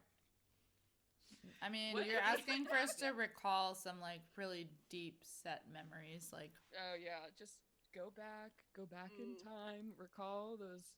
Pick a smell. What did it smell like that day? We played Oh, Maidens. smelled Smells musty. like fire because California It is does. on fire. It smells like As we fire. speak. Everything is on fire. And then what happened? And then we reunited, and it felt so good. Mm-hmm. And had our little powwow about what happened to Arnadell, what happened to us. Fitzpatrick coughed up a glitter ball with a note inside that led to the discovery of Aaron. Oh man, if there's any way to have a fur ball, that's it. Here you go. It's a love note. Just tucked right in there. Mm-hmm. And then what happened? Oh my god, we learned some serious things. The Raven Queen fucked Aaron. Yup. Bum, bum, bum. Most importantly, Most importantly, Of all the things that came, I that is mean- the thing you should take away. Okay, no. The way that I remember the significance was that Arnell's like, yeah, you get a pass because you thought it was me. Can't even be upset. But like, you killed a blue dragon, an ancient blue dragon. Ancient blue dragon. And it For wasn't your you. first time. Because And you asked him to. Yeah, I said, hey, go kill. harvested its heart for Hey. you. Hey, boyfriend, go kill an ancient blue dragon. Thanks. BRB, TTYL, like, bye. Like, fuck, man. He did it for you. God damn. That was emotional for me in real life because I was thinking of, like, exactly what it was you were saying. And I'm like, whoa. No man has ever done anything like that for me. In real or imaginary life. Hey, men, you want Hey, to know men. the way to our hearts? Level up. Go kill an ancient blue dragon. Bring us back its heart. That is what all girls want. Tell you right now. Oh my God. Yes, queen. All I can do is hope that the Raven Queen was a good lay. Like, bitch, I'm you're, not gonna say anything. you're like, bitch, you're in my body. You better drive it well, okay? She probably drove it better than you, Brittany. Probably. She's old. compelling enough to go slay a She's blue dragon. experienced. Damn. Just like this podcast. Afterwards, he's like, "Yeah, I'll do anything." I'll do anything. Yeah, that's I mean, damn. Gave That him what if that fucks up the her like best sex blowjob. life? And he's like, I can't even say no. I can't. Well, now he's gonna expect that level from Arnadell, and she's gonna be like, I Just tell more of your soul. It's fine, Brittany. She'd be like, "Well, you having a rough time? I can come Well, back." there you go. You know, We can there's your switch next these. patron, the sex goddess of the archface sex goddess. Arnadell's gonna be showing up at her doorstep and be like, so you know, like, do you mind like giving me some of those Just pointers? Just write some. Anyway, yeah, but actually though, what else was in this part? We are very fixated on this. This is all my fault. I apologize. Yeah, I was gonna literally so say you set that one up. Oh, it's a delight. It's a delight. Blame the DM for your problems. Yep. But what what I else? do. What else did you get? Because the Raven Queen sent him to kill a blue dragon. Why? Well, To there's a paralyze a god. there's a sweet, sweet alchemical recipe that Arnadel's like, oh shit. And it's to, yes, as Sage said, it is to paralyze a god. And she said, "Don't tell Ram." Wait, they did say, she said, didn't she say to tell Ram? You said. Well, maybe you should look at that phrasing again. She said, "This is for my cousin and Yeah, her we're inevitable nature, Yeah. like the shortcomings of her nature." The implication being, if you missed it, that you should use this on Rim. This I is a did- weapon against Rim. I totally missed that. I definitely missed it. Okay, so Oh. we don't want to tell Rem. Wow, The Raven I Queen feel doesn't really want you to tell Ram. I feel real We should- dumb. I feel real dumb right now. I didn't get it. I didn't get that at all. I did not get Oh, it at really? all. Yeah. Really? I'm- I was like totally up. Okay. I didn't That's get why it. We have to tell Rem. Well, that's why Aaron was like, "I was told not to tell Rim." got it. Okay, so I don't want to tell Rem. I don't want to tell Rem, and now I'm really conflicted because I love Rem. Like Rem brought me. I'm fairly conflicted. She spared my life. Not spared my life. She brought me back from the dead, and now like my patron, who I have to kind of like blindly follow. I have so many questions. Thanks to guys for clearing that up for me, because now that's going to totally change the way that we do things from henceforth. Also, Tay_Cheerio, thank you so much for the subscribe. Thank you. Indeed. All right, yeah, and that's what happened. But what happened at the very end of this episode? Come on, we gotta recap. Yeah, you're right. Well, we misinterpreted. 2 out of 3 of us misinterpreted that, but we all agreed to tell Rem, and you sent Well, we out agreed Patrick. to find Rem. We're still at that step. We haven't told Rem yet, which is good. I'm glad we We're caught waiting that. for Now Rem. Alistar Fitzpatrick to go out and find Rem, and he flew down to the council chambers, where we heard Kristoff and Rem Battling, in battle. like, And Rem was like, "You son of a bitch!" Oh, yeah. And mhm. like there's furniture breaking and loud noise, and yeah, yeah. while we're all sitting in Arnadel's room, kind of drunk.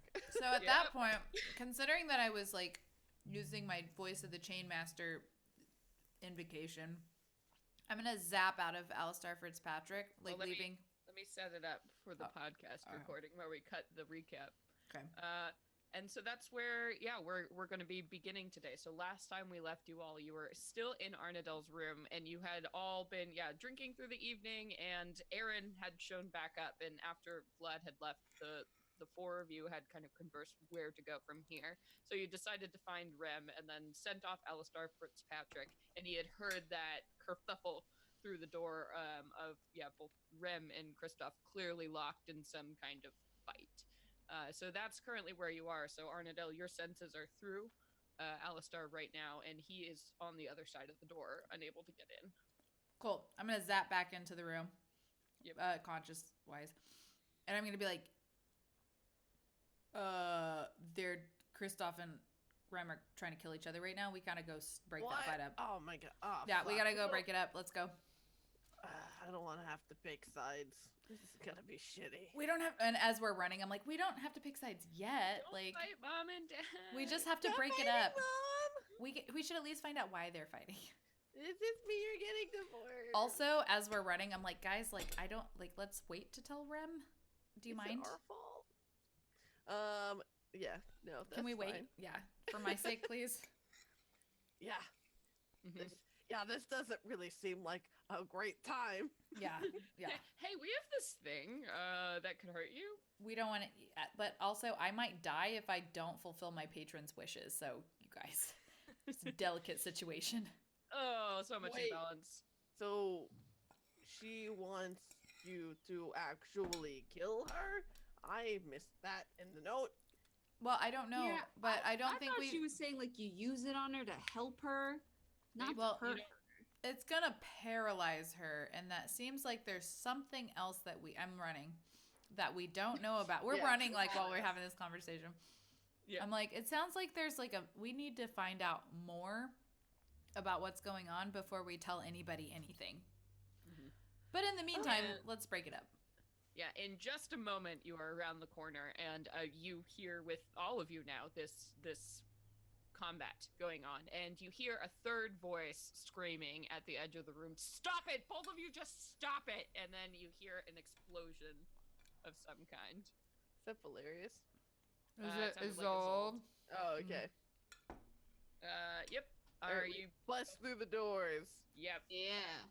So you bust through the doors, and you find Rem and Kristoff, absolutely locked. Rem has both of her daggers out as a cross guard, where you see that Kristoff is coming down. He's using like the flat of his blade. It's very clear he's not trying to slice her, but she looks pissed and he looks pissed. Like, you have never seen this much emotion on his face.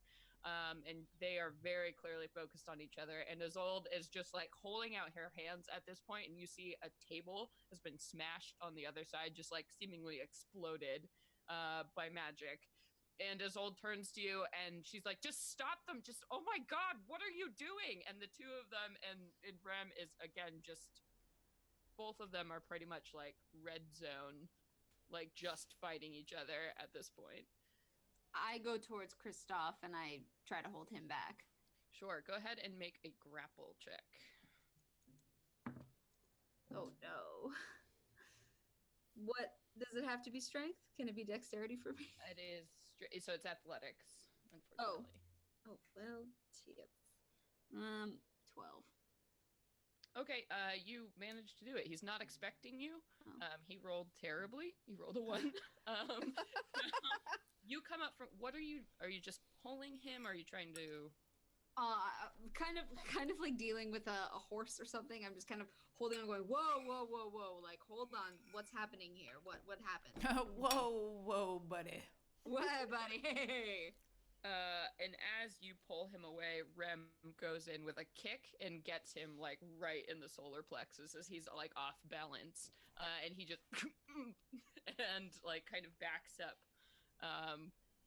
And Rem takes a breath and then looks at all of you and looks over at Isolde. "I think we're done here." And then she sheathes both of her daggers and she attempts to storm out of the room. You said attempts.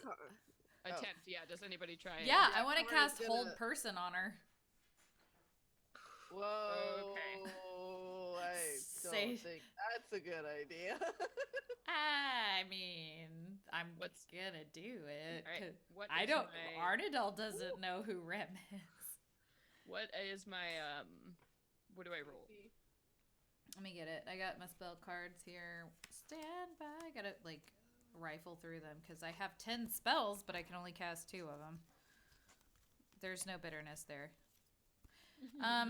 You have to make a wisdom saving throw. That beats 16. Okay. As your spell, you send out the word, she waves a hand, and you feel the magic dissipate. I'm just like, well, I walk past you. I start to whistle at the wall. I'm like, well, I did it. Okay. And Cara, what is Cara doing? So Cara would step between Rem and the door and was like,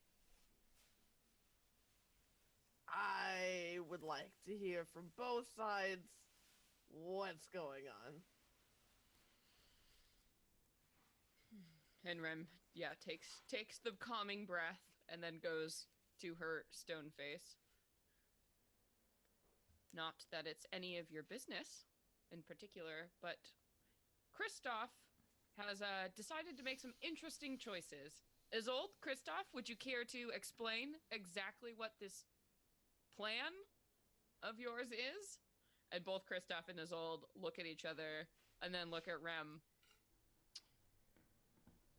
"Perhaps we should all take a seat and get our wits together again," Kristoff says, and he puts down his sword on the table. You can see he's bleeding from several points. Like, nobody's mortally wounded, but there was clearly it wasn't a great time. And Rem turns to everyone. Well, I am no longer the commander of the Sisters of Sorrow, and in fact, if you're going to insist on this course of action, you can consider this my resignation. And she just throws up her hands. Anyone gonna stop me? Anyone can stop me?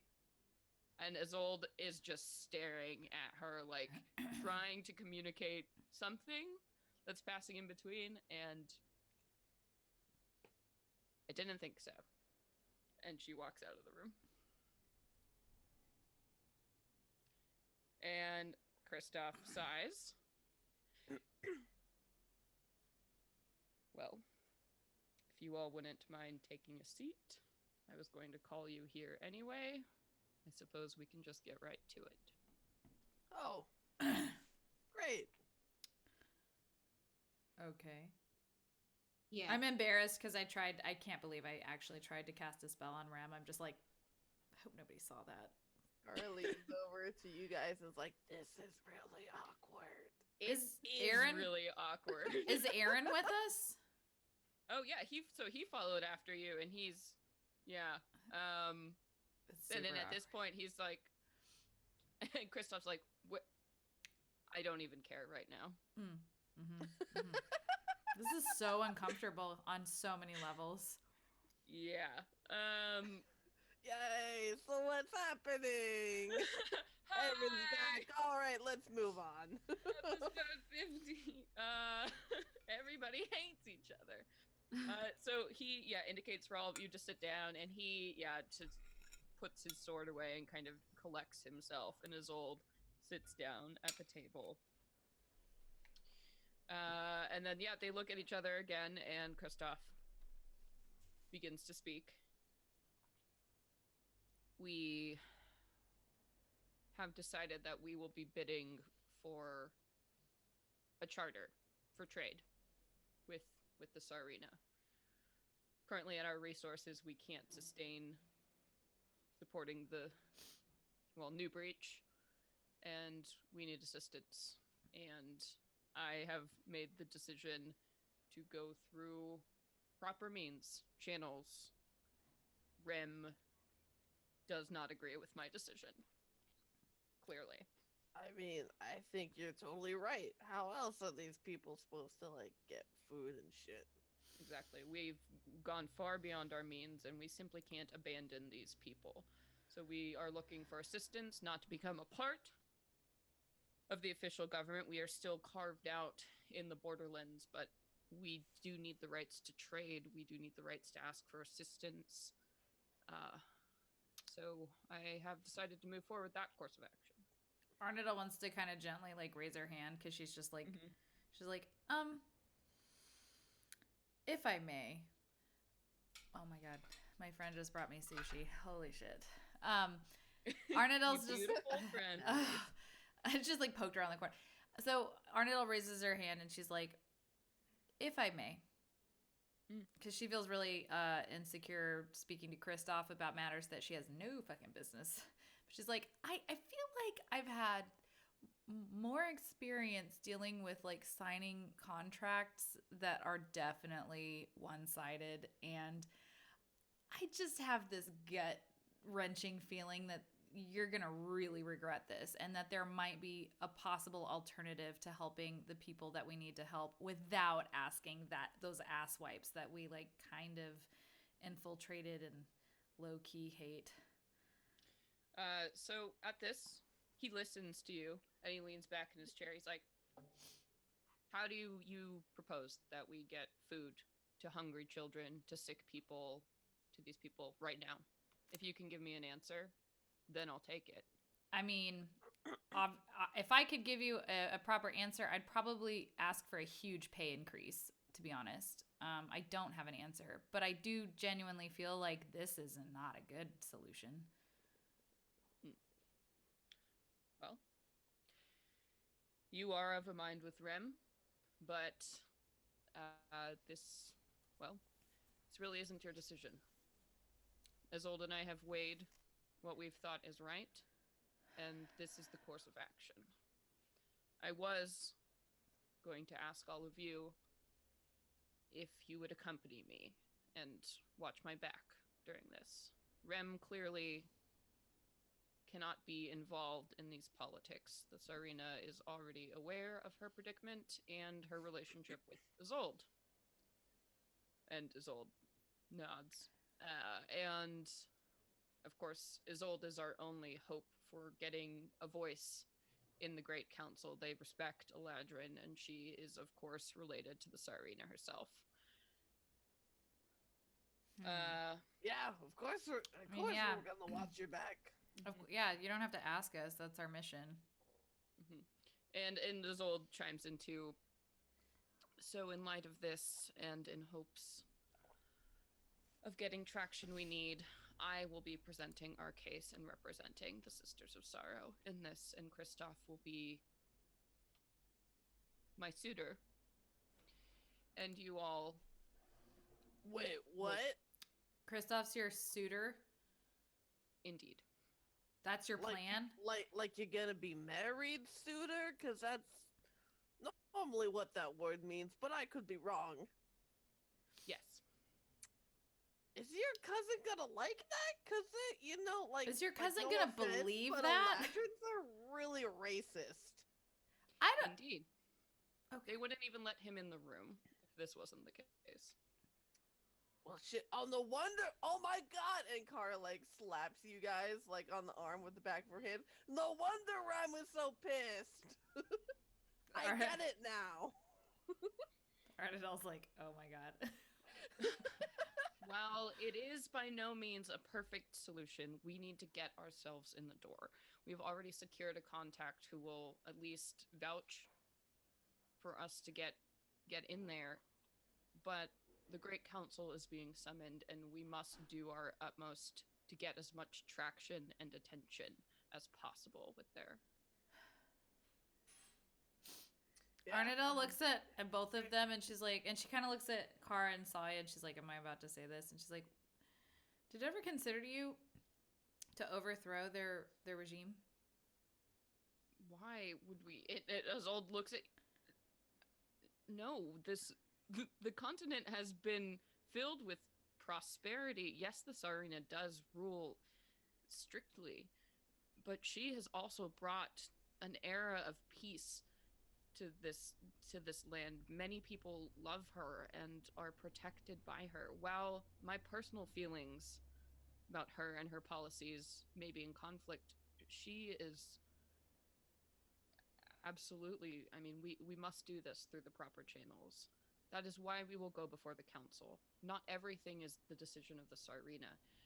We will go before the dukes and duchesses, and if we secure enough of them, we can get this. We can protect these people.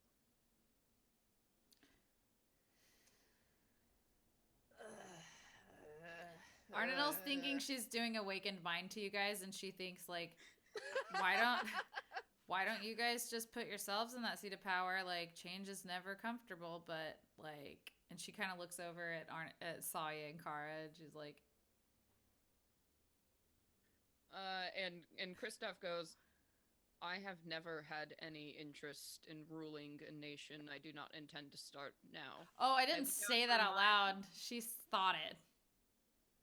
Oh, okay. Yeah, she was. That was what you were doing. No, she was using Awakened. She thinks she's using Awakened Mind. She doesn't realize it's not there, and nobody's reacting. She's just like, "What the fuck, you guys?"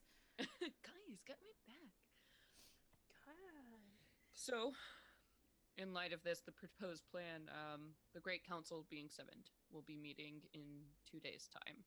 So we will move to the region, to the Delta, take up space there, and partake in the festivities, and hopefully sway enough of these dukes and duchesses to our purpose. Wait, what festivities? Oh, you haven't heard of the Great Council?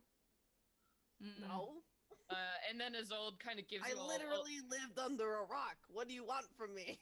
Isolde gives you all a look, because she thought she went over this in cultural training, and you do remember she did go over it when you went to the Phelan, but yeah. I will repeat, because I didn't explain it. So essentially the Great Council, what that is every 5 years, the plains are ruled by the Tsar and Tsarina. Underneath them, there are 7 dukes and duchesses who divide up the different provinces of the land, and they are all responsible for maintaining these areas, keeping them safe, and then, of course, reporting back to the Tsar and Tsarina. The Great Council is, again, happens every couple of years, where all of them get together in one place and vote on different policies, procedures, listen to different cases. So it's essentially it's the only time all of them get it together into one place. Ooh, Rem wants to assassinate their asses. That sounds like a great stage for assassination. So you know that not the Tsar and Tsarina go. Only one of them ever goes. So they're not all in the same place in case anything happens. But so the 7 dukes and duchesses will all be there. Either the Tsar or the Tsarina will be there. And usually what it is, it's hosted at one of the different duchies, so their provinces, and they take on the whole this thing is a whole month-long event. It has a grand ball, they have tournaments, they have feasting. It's basically a month-long party where at the end of it they decide everything and then go home.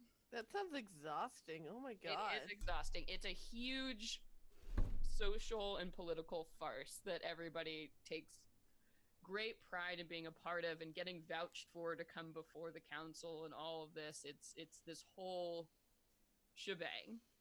So Kristoff is proposing to you that you all will go, and you need to get enough favor to get this charter passed, essentially. That means that you need at least 4 votes. Oh my god, Dragon Age. I'm sorry. Yeah, I know. I'm thinking of we're at Halam Shro. Remember, Sage, when you said what you wanted out of this game? I built it for you, boo. I'm gonna die. So you need at least 4 votes from the dukes, duchesses to get this passed. So Kristoff is going to be going, Isolde is going to be going, and then they are requesting the 3 of you also go as backup. Because this is also, yes, a time many people get assassinated and poisoned, and it's just, historically, it's a very dangerous event. I think given the light, light of the circuit, whatever the word I'm trying to say, considering the circumstances as of late, Arnettle's going to kind of look around, realizing what's being requested on this mission. and it's going to be so transparent, but she's going to be really casual about don't you kind of want a rogue to go on this mission? And she kind of looks over. She looks over at Aaron, and she's like, "Get Aaron to come with us." Yeah, she wants. She was. Can she my almost. boyfriend come? She almost. He disappeared really cool and really useful. He totally kills. Dragons. She's not gonna say that. She's like, he can kill large monsters deftly. So. And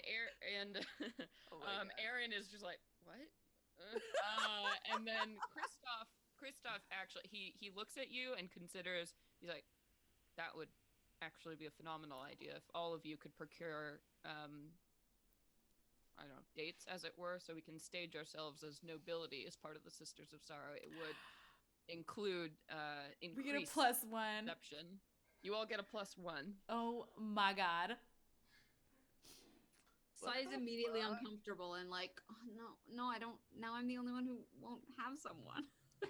Oh, we got you. Kristoff is apparently gonna be betrothed to Isolde for this whole story. Fucking. I think that watching their fake interaction is gonna be hilarious. They're so not. They don't seem comfortable about it. They're both very rational individuals. Oh my god! Wait, we gotta find Saya a date. That is that's the next that's episode. A whole episode in itself, right there. We do not. Of course, you do not have to bring some. We can always stage you as. What about Vlad? No, we should bring Valerius. What about Vlad? So good in this situation. Vlad. Valerius would be an excellent choice given his magical means. Yeah, okay. He's hella fancy and shit. That's great. I'll take Vlad. I said Vlad. My vote's Vlad. Oh, Vlad? He said Valerius. Oh, Valerius. Yeah. Oh, well, Arnadale's like, Vlad. Vlad does not leave the keep. Can he leave the keep? He I don't- specifically requested that he is not to be sent away from here. This Fair. is his position. Oh Hmm. my god, speaking of Vlad, I have to tell you something after this. And Okay. Azold, I also have to tell you something. Oh, there are just so many things lately. God. Well, this is a council chamber. Do you all agree to this? We will be, of course, getting you properly outfitted, prepped. Azold will be instructing you, of course, on all the courtiers. What we know about them, their current status, motivations, in hopes of making this work. So we have 2 days. All right. I'm so uncomfortable with Cara like wanting to snitch on Vlad. She's just like, she's gonna sit there and not say anything, but she's just like, fuck, I'm not happy about this. Sorry, what did you wish to tell me? Okay, so Vlad came to us and he had this problem and we followed him to some weird place. It was like really dark and spooky, and then she continues to tell the story of like, and then there is this artifact that he didn't want us to tell Rem or him about, but he's like, I would understand if you did. And yeah, relays the story. And it just, because it seems like it was really powerful, and if it was something that powerful and dangerous, then I felt like he should have all of the resources to make sure that it stays safe and stays in the right hands. I see. And he looks over to Isolde, and she... Well, Vlad is a troubled individual, but he wouldn't have been invited among us if he did not possess a good heart. Oh, sure, I don't doubt that. But like I said, if he needs help protecting something, we should help. And she kind of she leans back in her chair and she just looks like at the air in front of her. It almost looked like she's reading something across her vision. Definitely not interacting with any of you. And she furrows her brow and then nods as if to a voice that none of you can hear. It will be fine. We should leave him alone with this. And she's saying that to Kristoff. And he... Okay. Thank you for telling me. It is always important that we know anything at all that might pose a threat, to any of us. Yeah, I mean, that's what I'm saying. To any of us. Arnadell's He just doesn't like do that. whistling at the woo-doo-doo. What? Yeah. And Isolde's like, something for me? Oh, I've been having this really weird dream lately. Like, it's been happening for like a week straight.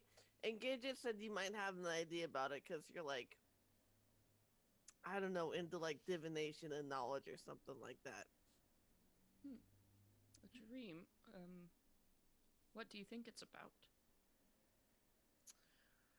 So, well, there's this like weird spider thing that's standing at like more like how they always depict Moradin's Forge. And my whole family was killed by drow. So I mean, I feel like it's probably calling back to that. I don't know. Maybe I'm just having some like feelings reserved. I just don't really like to think about it. But it's happened a lot. I've had it like every day for a week. Like that's really weird. Maybe like it's like an omen or some shit because we're like chosen ones. I don't. Figured you might have an idea. Dreams are indeed telling and warn us of a great many things. May I have your hand?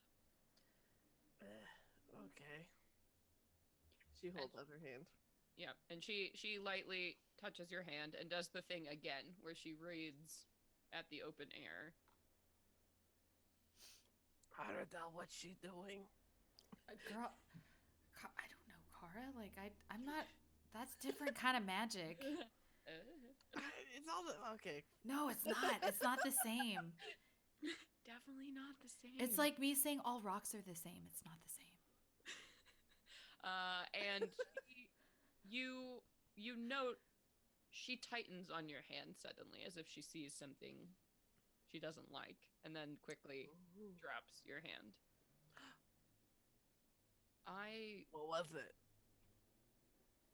would be very wary. I think something or someone is trying to contact you from somewhere beyond this place. I'm sorry, I don't really understand. I don't know. But someone is trying to reach out to you. That's okay. That seems weird. Just watch your back, and if the dream changes in any way, or you see anything else strange, let me know immediately. Okay. And you see her wipe her hand, and her hands go back to her lap. Anything else? I should really go and try to find Rem. Best of luck. Is it 5 o'clock yet? 2 days. Valerius will take care of fittings and such, so you'll be adequately packed. Very well. Be right back. No, I really have to pee too, but Go pee. Yeah, we pick up.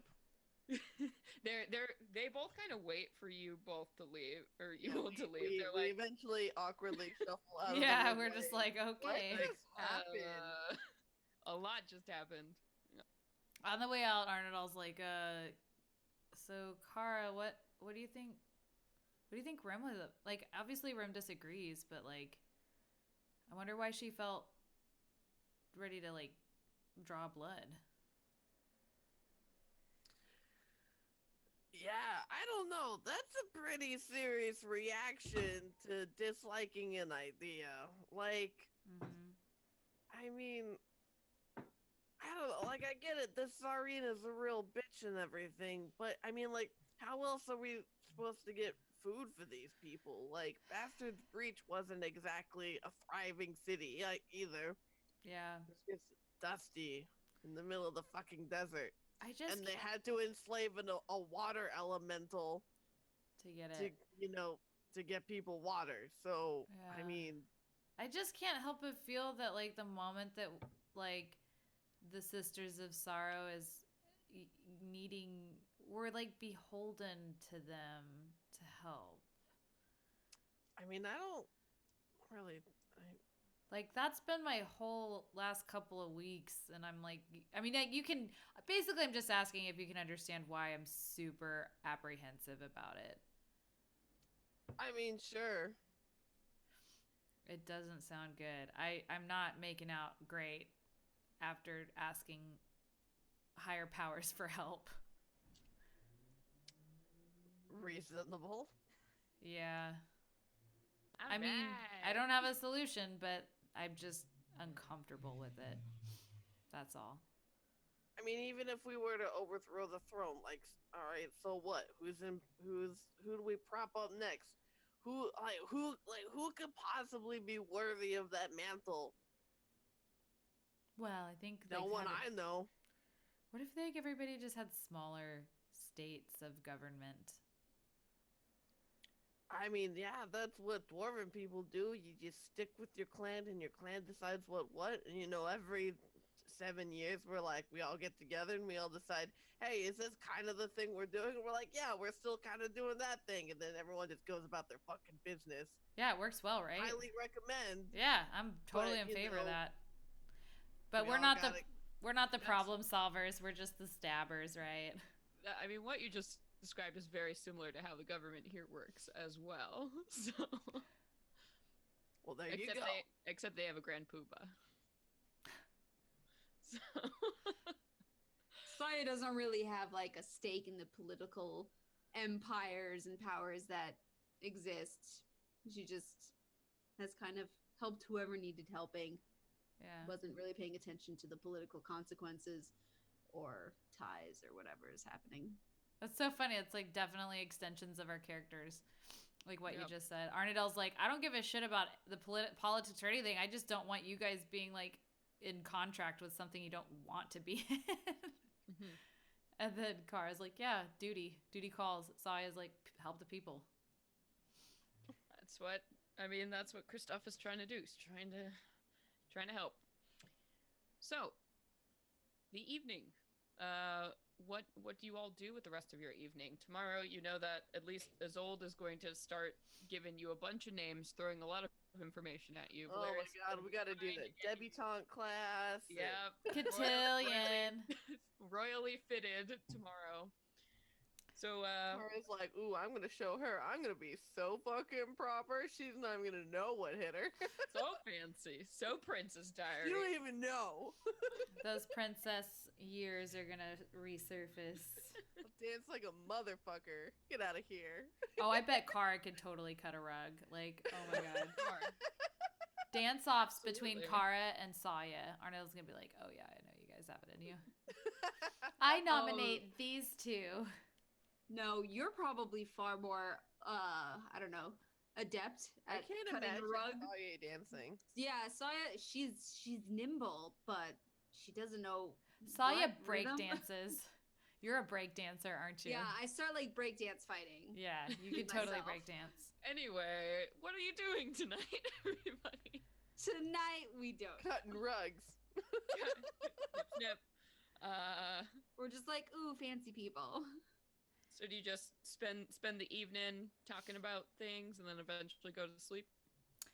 I would like to imagine, yeah, like we try to reestablish some level of like normalcy after all the shit fuck pile mound has happened. Mhm. Like, I feel like we would all sit in somebody's bedroom and like drink more ale and shoot the shit, like try to make jokes and stuff. Arnadell's gonna just like be all up on Aaron's arm. Cara teaches you all how to play hearts. Oh yeah, Yes. that's awesome. Hell yeah. Yeah, so you hang out, go to your respective rooms, fall into slumbers. And Cara, before you actually like fall asleep, you feel a hand just like on your shoulder. And as you kind of stir, you see next to you Vlad is just looming over your bedside. And he's Adam. And she like snuffs awake and she like, what is it? Gidget? Oh, you're definitely not Gidget. You're much taller. What's up, Vlad? You weird fuck. I think there's something you should see. Is this cause I snitched on you earlier? I'm sorry, dude. No. No. Oh. oh. Wait, okay. But why would you do that? No. You know what snitches get. This is not the time. If you would please come with me to the battlements. There's something you need to see. Is this like an armor and sword full dress situation, or like our jammies good?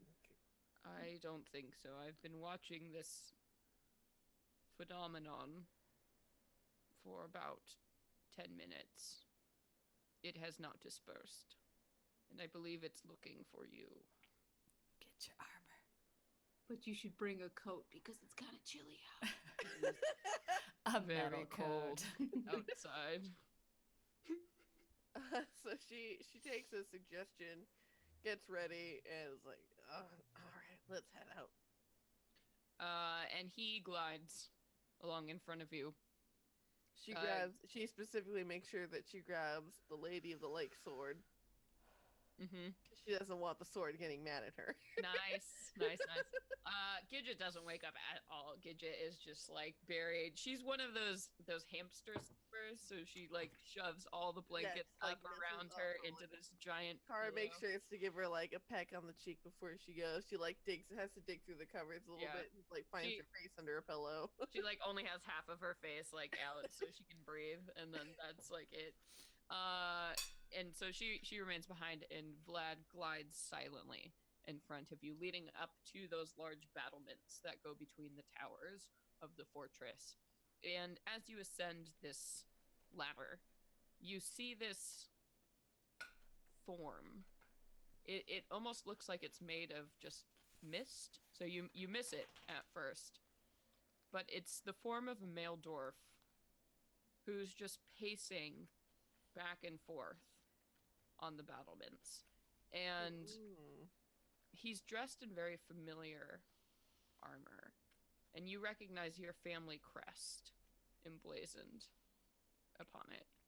And he's just aimlessly, seemingly going to one side of the battlements and then turning back. She taking all this in and recognizing, she yells out in Dwarven, at ease, soldier.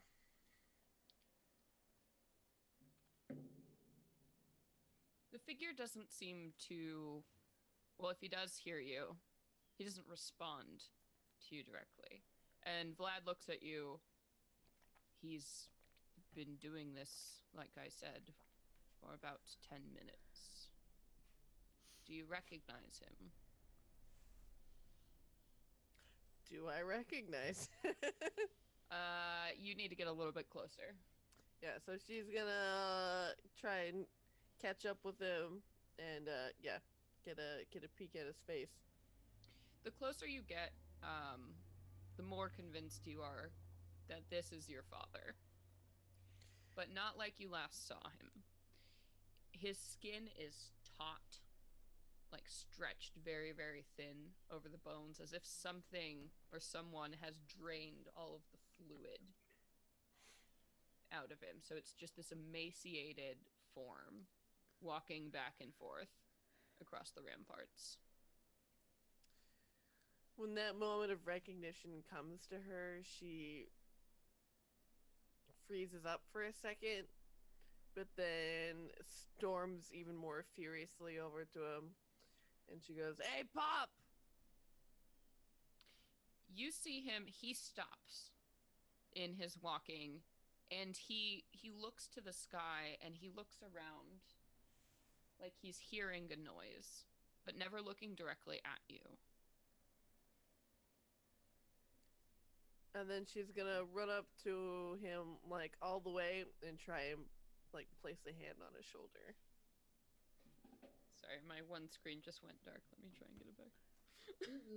Wait, I think my cat is, like, finally caught this moth. Good, kill it. She's, like, playing with it. Oh, okay. All right, we're back. I'm sorry. So you run up to him and try to touch him? Yeah. Your hand travels through him. He's just mist, an apparition, a ghost of some kind. And but you see him as you pull your hand away. He looks down at his chest and feels something, and he continues to look around, confused. Dad, over here. And she, like, waves her hand furiously in front of his face. It's Cara. I'm here. I don't know why you're here. Wait, why are you here? What? Oh, God, it's just, this is dawning on me, really, now, all of a sudden.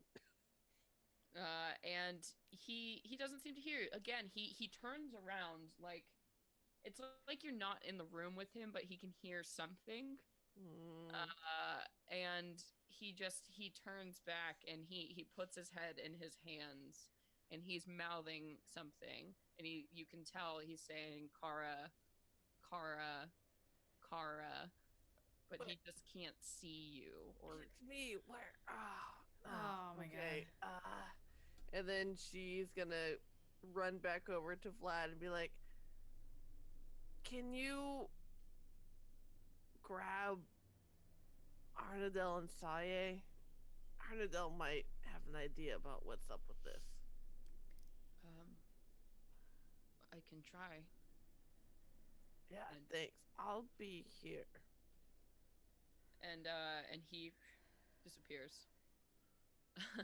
And Arno, what are you doing when Vlad appears in your room?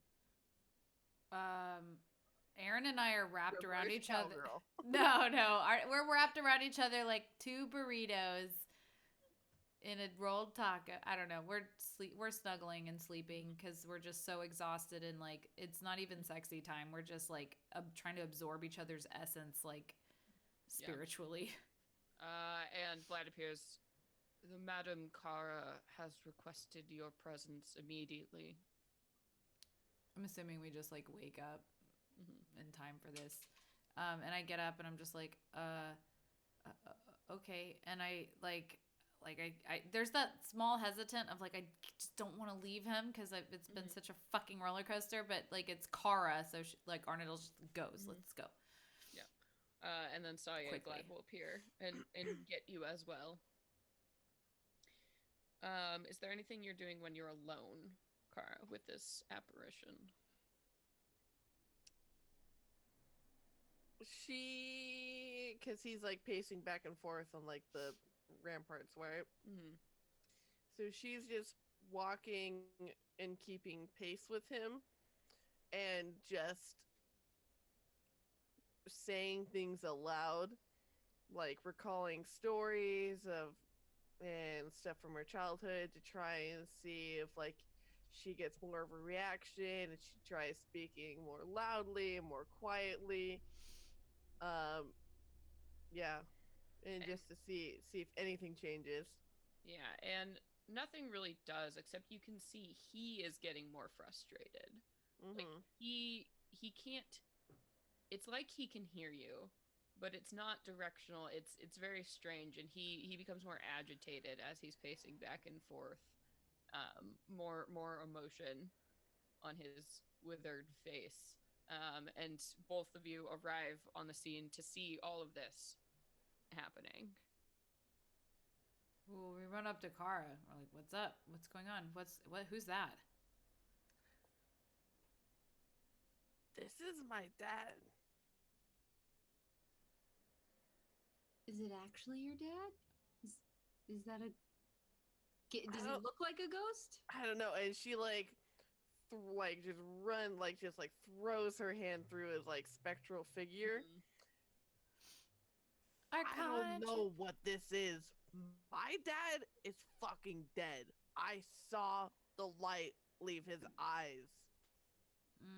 What is this? Arnadel's super like, okay. So I want to do an Arcana check.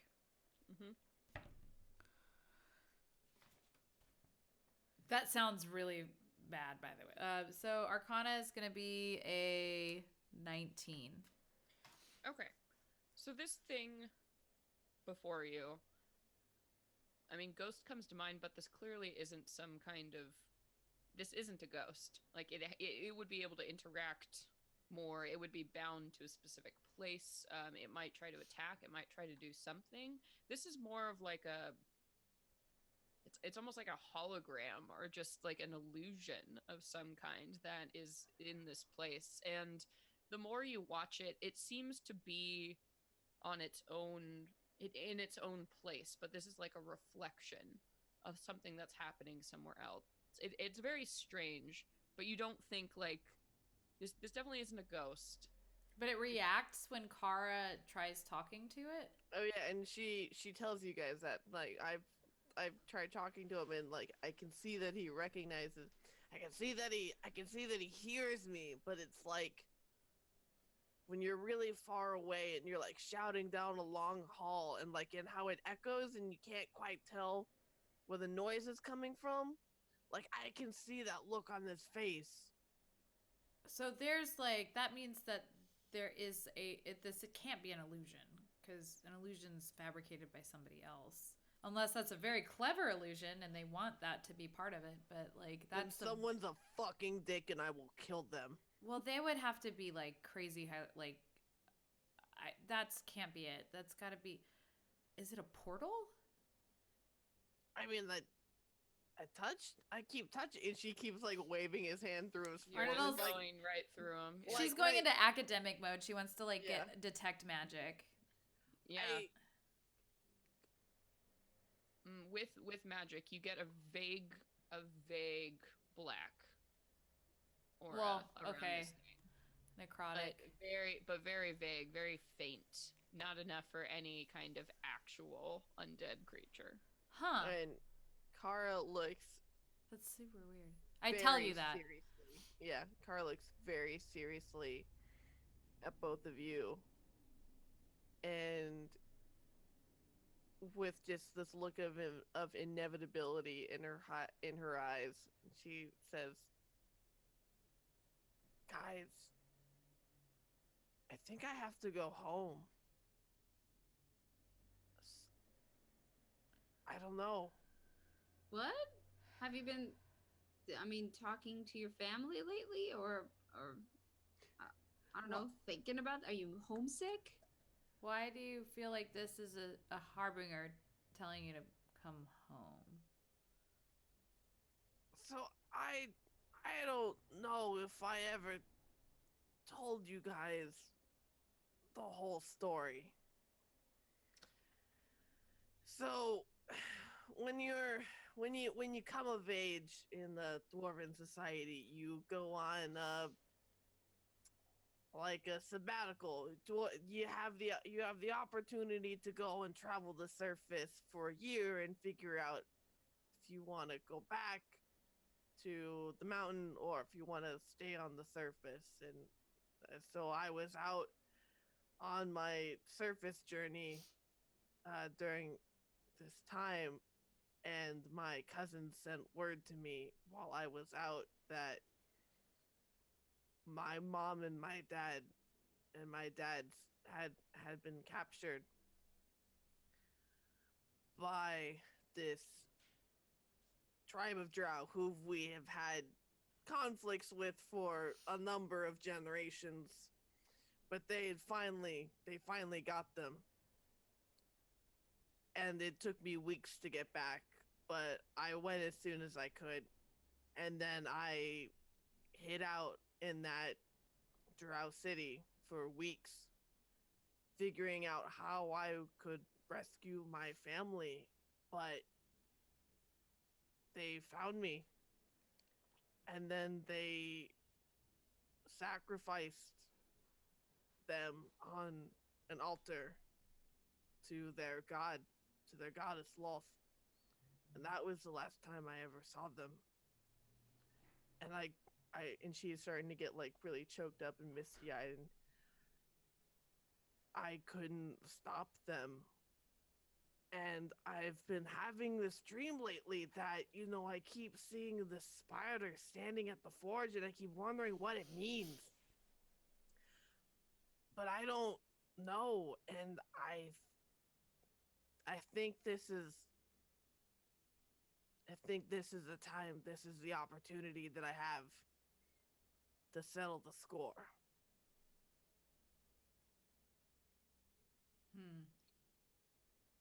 So, you want to go home to solve the mystery of your dream or to seek revenge? I mean, both. I think the priestess who did this, I feel like she might be calling me back. Because she never got me. And I was the last one that she needed. And by fuck, I will destroy her and everything held dear to her and that entire city for what she did. Do you think that this apparition is her trying to fuck with you? I wouldn't be surprised, but I mean, I I don't know. I don't know all this magic shit. It's really weird. Well, I mean, what I'm seeing with it and what I'm comprehending with it is it's not a ghost. And there's some kind of, it feels like a lure. Like a part of your dad that she put onto a hook. And it is a part of your dad that she put onto a hook and threw it out to the sea to bring you, to bait you. I mean, should I ask Isolde about, who should I ask about this? Isolde would probably be Valerius? Why don't we get both of them? That's actually a really good idea. Why didn't we do that to begin with? I'm honored that you asked my thoughts on this. This is out of my league. Oh, I mean, you guys are my best friend. Of course, I want your thoughts. And as you stand on the battlements in the cold, this vision begins to fade. You don't notice it too much at first, but the mist begins to grow thinner and thinner until this figure completely disappears. Damn. As it's like the last traces of him finally dissipate into the cool evening air, you definitely see one big fat tear roll down Cara's face as you see she just like whispers by under her breath. And again, as he's fading away, you can't hear him, but he's mouthing again, Cara, Cara, Cara. I know. I like want to slit this like Lolth bitch's throat. Fuck her! Anyway, what do you do for rest tonight? You go to sleep? I don't know if I can go back to sleep after that. You should add to the bingo board every time Saya hugs someone. Yeah. I'm just hugging Cara now. Yeah, I'm hugging Cara too. Cara really, really, really appreciates it, and she pulls you guys in so close and so tight, and like, because like a lot of times when you hug her, she's kind of like, oh, we're hugging, all right, this is nice, but no, she's like really, really hugging back for the first time. Do you want us to stay with you? One of the few times. Like, if you Let's can't have a sleep over in my room. Yeah, if you can't sleep, we'll stay with you. Cara's like, I really appreciate it, but I think I just need to take a walk. You know, I got a lot of stuff to think about right now, and I need a moment alone, but you know, we can meet up tomorrow for breakfast, or you know, we'll meet up sometime tomorrow before, you know, we have to leave the next day, but I need a moment. Yeah. We'll do our brunch. We'll have our brunch. I'll make sure to order waffles for you. That'll make me feel better. And then we get to sit through debutante classes where you get to teach us how to be proper. Oh my god, you guys.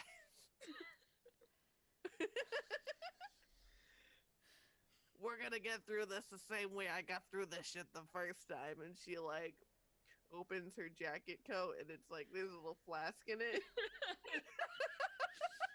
Hell yeah.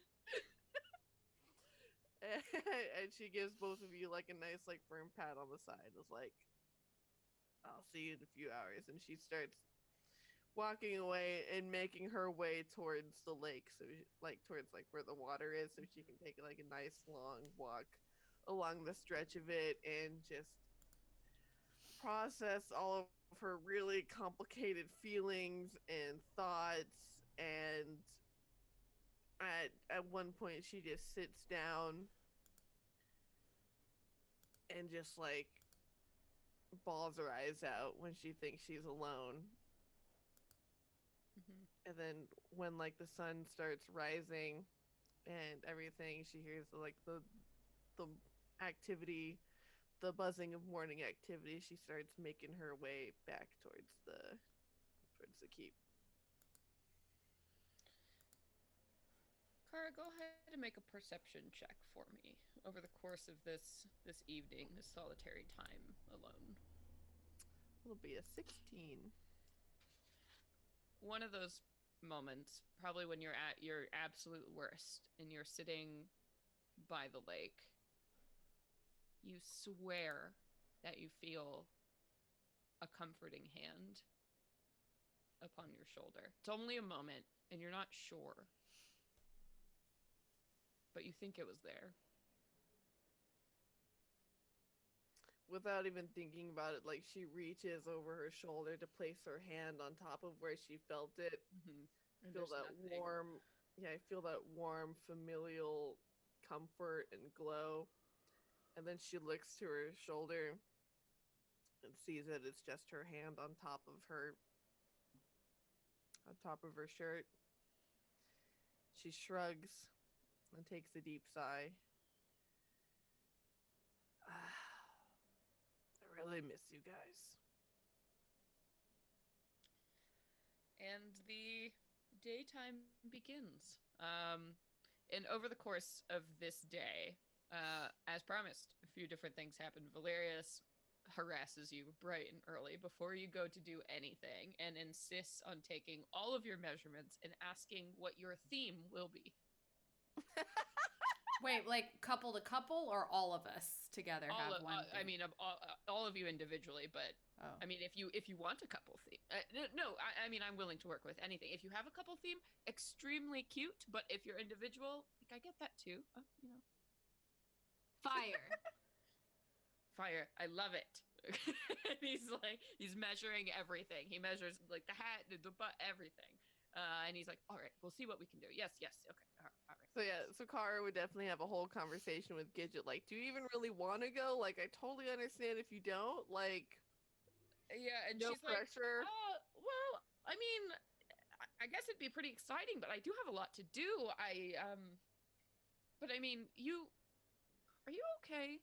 And she looks at you and just seems to notice for the first time that like you've got these bags under your eyes, and she just stops. Yeah, her like cheeks are all, her eyelids are all puffy and swollen and red. She's like, you know, we've only been like doing this for a little bit, and I don't want to shove too much shit on you or nothing, because I know you got a lot going on too.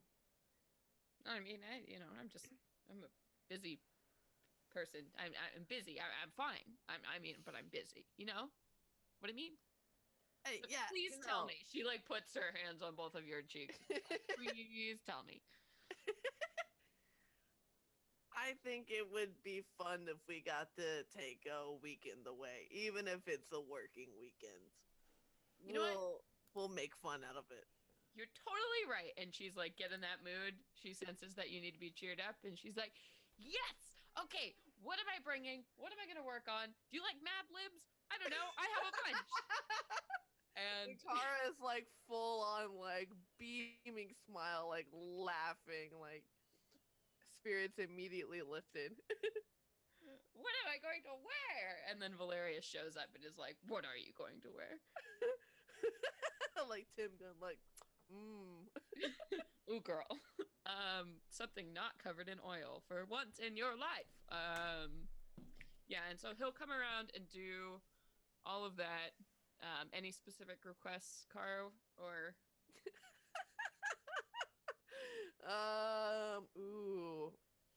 Come back to me. Is Right. Ardedel's gonna be all Raven themed? Arnadel, what's your request? Oh, black What's and your theme? silver. She's Oh, like yeah. fully like just black and silver. And it's simple now. She doesn't have to worry about matching things or if it like complements her all black. skin tone. Yeah. And then Aaron's already wearing lots of black, so she's like, we're easy. He's like, Ooh, Cara demands a lot of green and gold because those are her family's colors. Nice. Mm. All right, we've got a green and gold. We got black and silver. We got fire. I love it. God, we're so complimentary. Valerius gives you a really hard time, Saye, because he's like, well, I'm going to be going with you, so I don't look great in red, so do you have like a secondary color? He's a green dragonborn. So it's like, it's just a little too festivus. How do you feel about yellow? Fabulous. I look amazing in yellow. Ooh, orange would also be good. Like fall. Orange colors. is too pumpkin patch. And he goes, yes, yes. Mm. I think we're going to do splendidly. And he like kind of pats your hand. Oh, It's been so long since I've been to the capital. Oh my god. Saya's being very Dracula's polite. Castle. She's being very polite, but she's like, I would have rather gone alone. Oh, Well, now he's committed. Somebody volunteered him. Yeah. sorry. And now he's really excited about it, so you can't turn him He's down. a fancy boy. He is a fancy boy, and he wants to go to a fancy world. It's true. I bet he's like a really fun date. Like he knows all of the I bet little he like would be. He would be etiquette very smart things. and polite and make He's great conversation. Always gonna Yeah. pick the best wines, and he Mhm. will always be like perfect. He'll carry whatever you want, and he will never get drunk and weird. Oh, such a And good date. if you ever feel socially awkward, he probably knows how to like sail right through all of that with like strangers. Oh, the social exult. Oh yeah. Oh Yeah. yeah, absolutely. He's gonna become like the best friend I didn't know I needed. You did Yeah. Totally. He's got 20 icebreakers on the cuff, Mm. ready to Mhm. go. He's Mhm. got icebreaker toilet paper. It's Oh wow. oh boy. All right, and so you get through that somewhat gracefully before Isolde summons you all to the council chamber, and she has before her charters and treaties and family lineages and books and quick notes and all of these things, and she is just kind of tapping her hands when you all arrive in the room. It's about time you've got here. We've got a lot to get over. Oh my god. Cara immediately like groans just from the pit of her soul and rolls her eyes and just slumps to the floor like, oh my god, it's debutante all over again. It's just like so already over it. And then she picks herself up and it's just like, okay, at least I'm getting paid to do it this time. And yeah, and so she proceeds and goes over this document I sent all of you is the quick notes version of what she goes through. She goes through, of course, the Tsar and the Tsarina and their basic history, the general opinions people have of them. She goes through the 7 main dukes and duchesses, their spouses, all of the gossip about them. She talks about a couple of other third parties that will probably be there trying to get charters, things pushed through. And then towards the end of the conversation, she brings up, and there's also a bit of a wild card here. It appears there's going to be a delegation of dark elves in attendance to looking for, well, we're not really sure. They're coming down from under the mountains. It doesn't happen very regularly at all, but they're trying to petition the Tsarina for something or other, so we'll have to keep an eye on them as well. The cup that Cara was drinking water from while she was saying this immediately drops to the ground, spilling everywhere, and she barely contains a spit take, swallows, and goes, "What? Who?" Yes, apparently a drow matriarch will be coming. Let me try and That's find a her name. fucking problem. Sure. She's looking at you like, I mean, the drow are politically tricky, and I'm not sure exactly what they're doing up here, but I got a personal history, and I think this might have a personal connection. What's her name? That Cara holds like in like I hoping to God like I'm not hearing this particular name. look in the Zoom chat.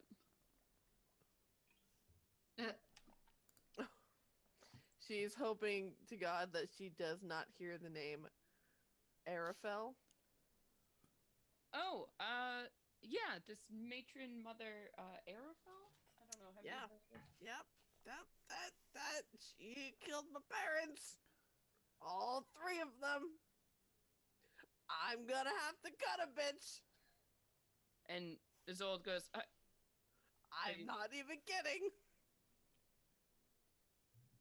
oh, okay. Well then, And she Oh kind of, my god, you're I last night, and then she immediately just like spills in like, I saw my dad like walk the ghost, not ghost, spectral image of my dad walking the battlements. And relays the whole thing that happened last night. She's like, what does that mean? I was probably her. She's a cunt. I'm gonna kill her. I'm just gonna kill her. I'm gonna kill her. And you can see her gradually working herself up into a rage. Yeah. I put a cooling hand on her back. Just be like, simmer down. It's okay. She's not You can here. see she's like about to like flip the table, and she's just got her hands, both of her hands clenched around the edge of it. It's like, this. Okay. I'm listening. I'm trying so hard to listen. well, we certainly can't ignore this. Clearly, this all has some kind of connection towards each other. But Cara, you do understand we will not be able to walk into this place and attack a delegation. Not only that, but I'm not sure if you're. Well, it sounds like you're familiar with Drow High Priestesses. This is not exactly something you could do or handle on your own here. Clearly, this has been brought about by fate, and we need to see it through. And I don't think direct murder or assault. Over fate. Oh, fate sucks. Okay. You're gonna tell that to the mark on your hand? Yeah, I am. Hey, all of you weird, crazy ladies with 3 syllables in your name, go fuck yourselves. I hate all of you. Isolde crosses her arms and is waiting for you to be done, like you're a petulant child. Yeah, Cara, she like finally shrugs. It's like, I hope you're listening. Okay, would you believe it, Isolde? I'm doing my best. And Cara looks to both of you like, back me up here. Yeah, it could be worse. But we still have a mission before us. We'll find a way to help you out too, Cara, when we won't let anything happen to you. Cara, more than willing. This is perhaps to your advantage. If we can see what they want, why they have come up from the surface, perhaps there's something we can do here. It's to your advantage to play it safe. And of course, if you're going to go berserk out there, well, you're going to kill all of us, quite frankly. So can you handle this, or can you not? I'm a professional. Arnadell's. Handle this. Yes, Arnadell. Sorry, I didn't mean to interrupt. I'm so sorry. She's listening to you guys, and she kind of gently raises her hand. She's like, "Is it? Did I miss the possibility that maybe somebody might be considering that, like, the Drow knows Cara is going to be at this event? It just seems very coincidental that this apparition, illusion, who knows what it was, appeared the night before we're leaving." That's a good point. The sisters work in strange ways. But I can assure you, I'm going. Kristoff is going. And if you're looking for any kind of answers, you should go as well. I'll be there. Cara barely manages to choke out between pursed lips. I don't really think we could stop Cara from going. No, So of course. I just think we should be very cautious. Obviously, you guys have a goal of doing something, accomplishing, like, help with the refugees here at the Elysium Keep, but I now feel really pressed to be on guard for Cara's sake. Not just for Cara's sake. This will be a den of intrigue. Assassins are as common as, well, anything else in this time. This will be one of the most dangerous situations you've ever faced. And don't forget, or even pretend for a moment this is supposed to be comfortable. You're going to be walking into dangerous territory here. We all are, and we need to be a team here. Otherwise, this is never going to work. And she gives you another look, Cara. Cara's like, Cara's kind of snapped into her, like, I hear you loud and clear, boss. You know, respecting authority, but is also obviously trying so hard to contain herself. And you know, as soon as this is done, she's gonna march right out that door and start slashing the fuck out of some training dummies. Yeah. And as she looks at all of you, she kind of gathers up her papers. She gives you little stacks, and she's like, well, I think we're done here. We head out tomorrow. And she closes her book, and that is the end of the episode. Cara's like, great, so glad I can read now so I can read all this boring shit. That is the end of episode 50. You all. You guys! I have so many feelings! Yeah, There's dude. so much happening. It's like we're in a new arc and we're starting a new plot. Whoa.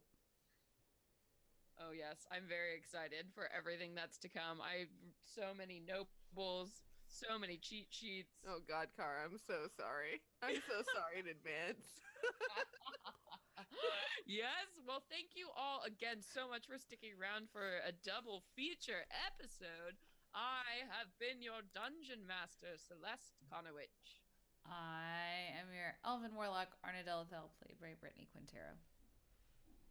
And I, Nassim, have been your human monk, Sonya Nor. And I am Sage, and I have been your berserk barbarian, Cara.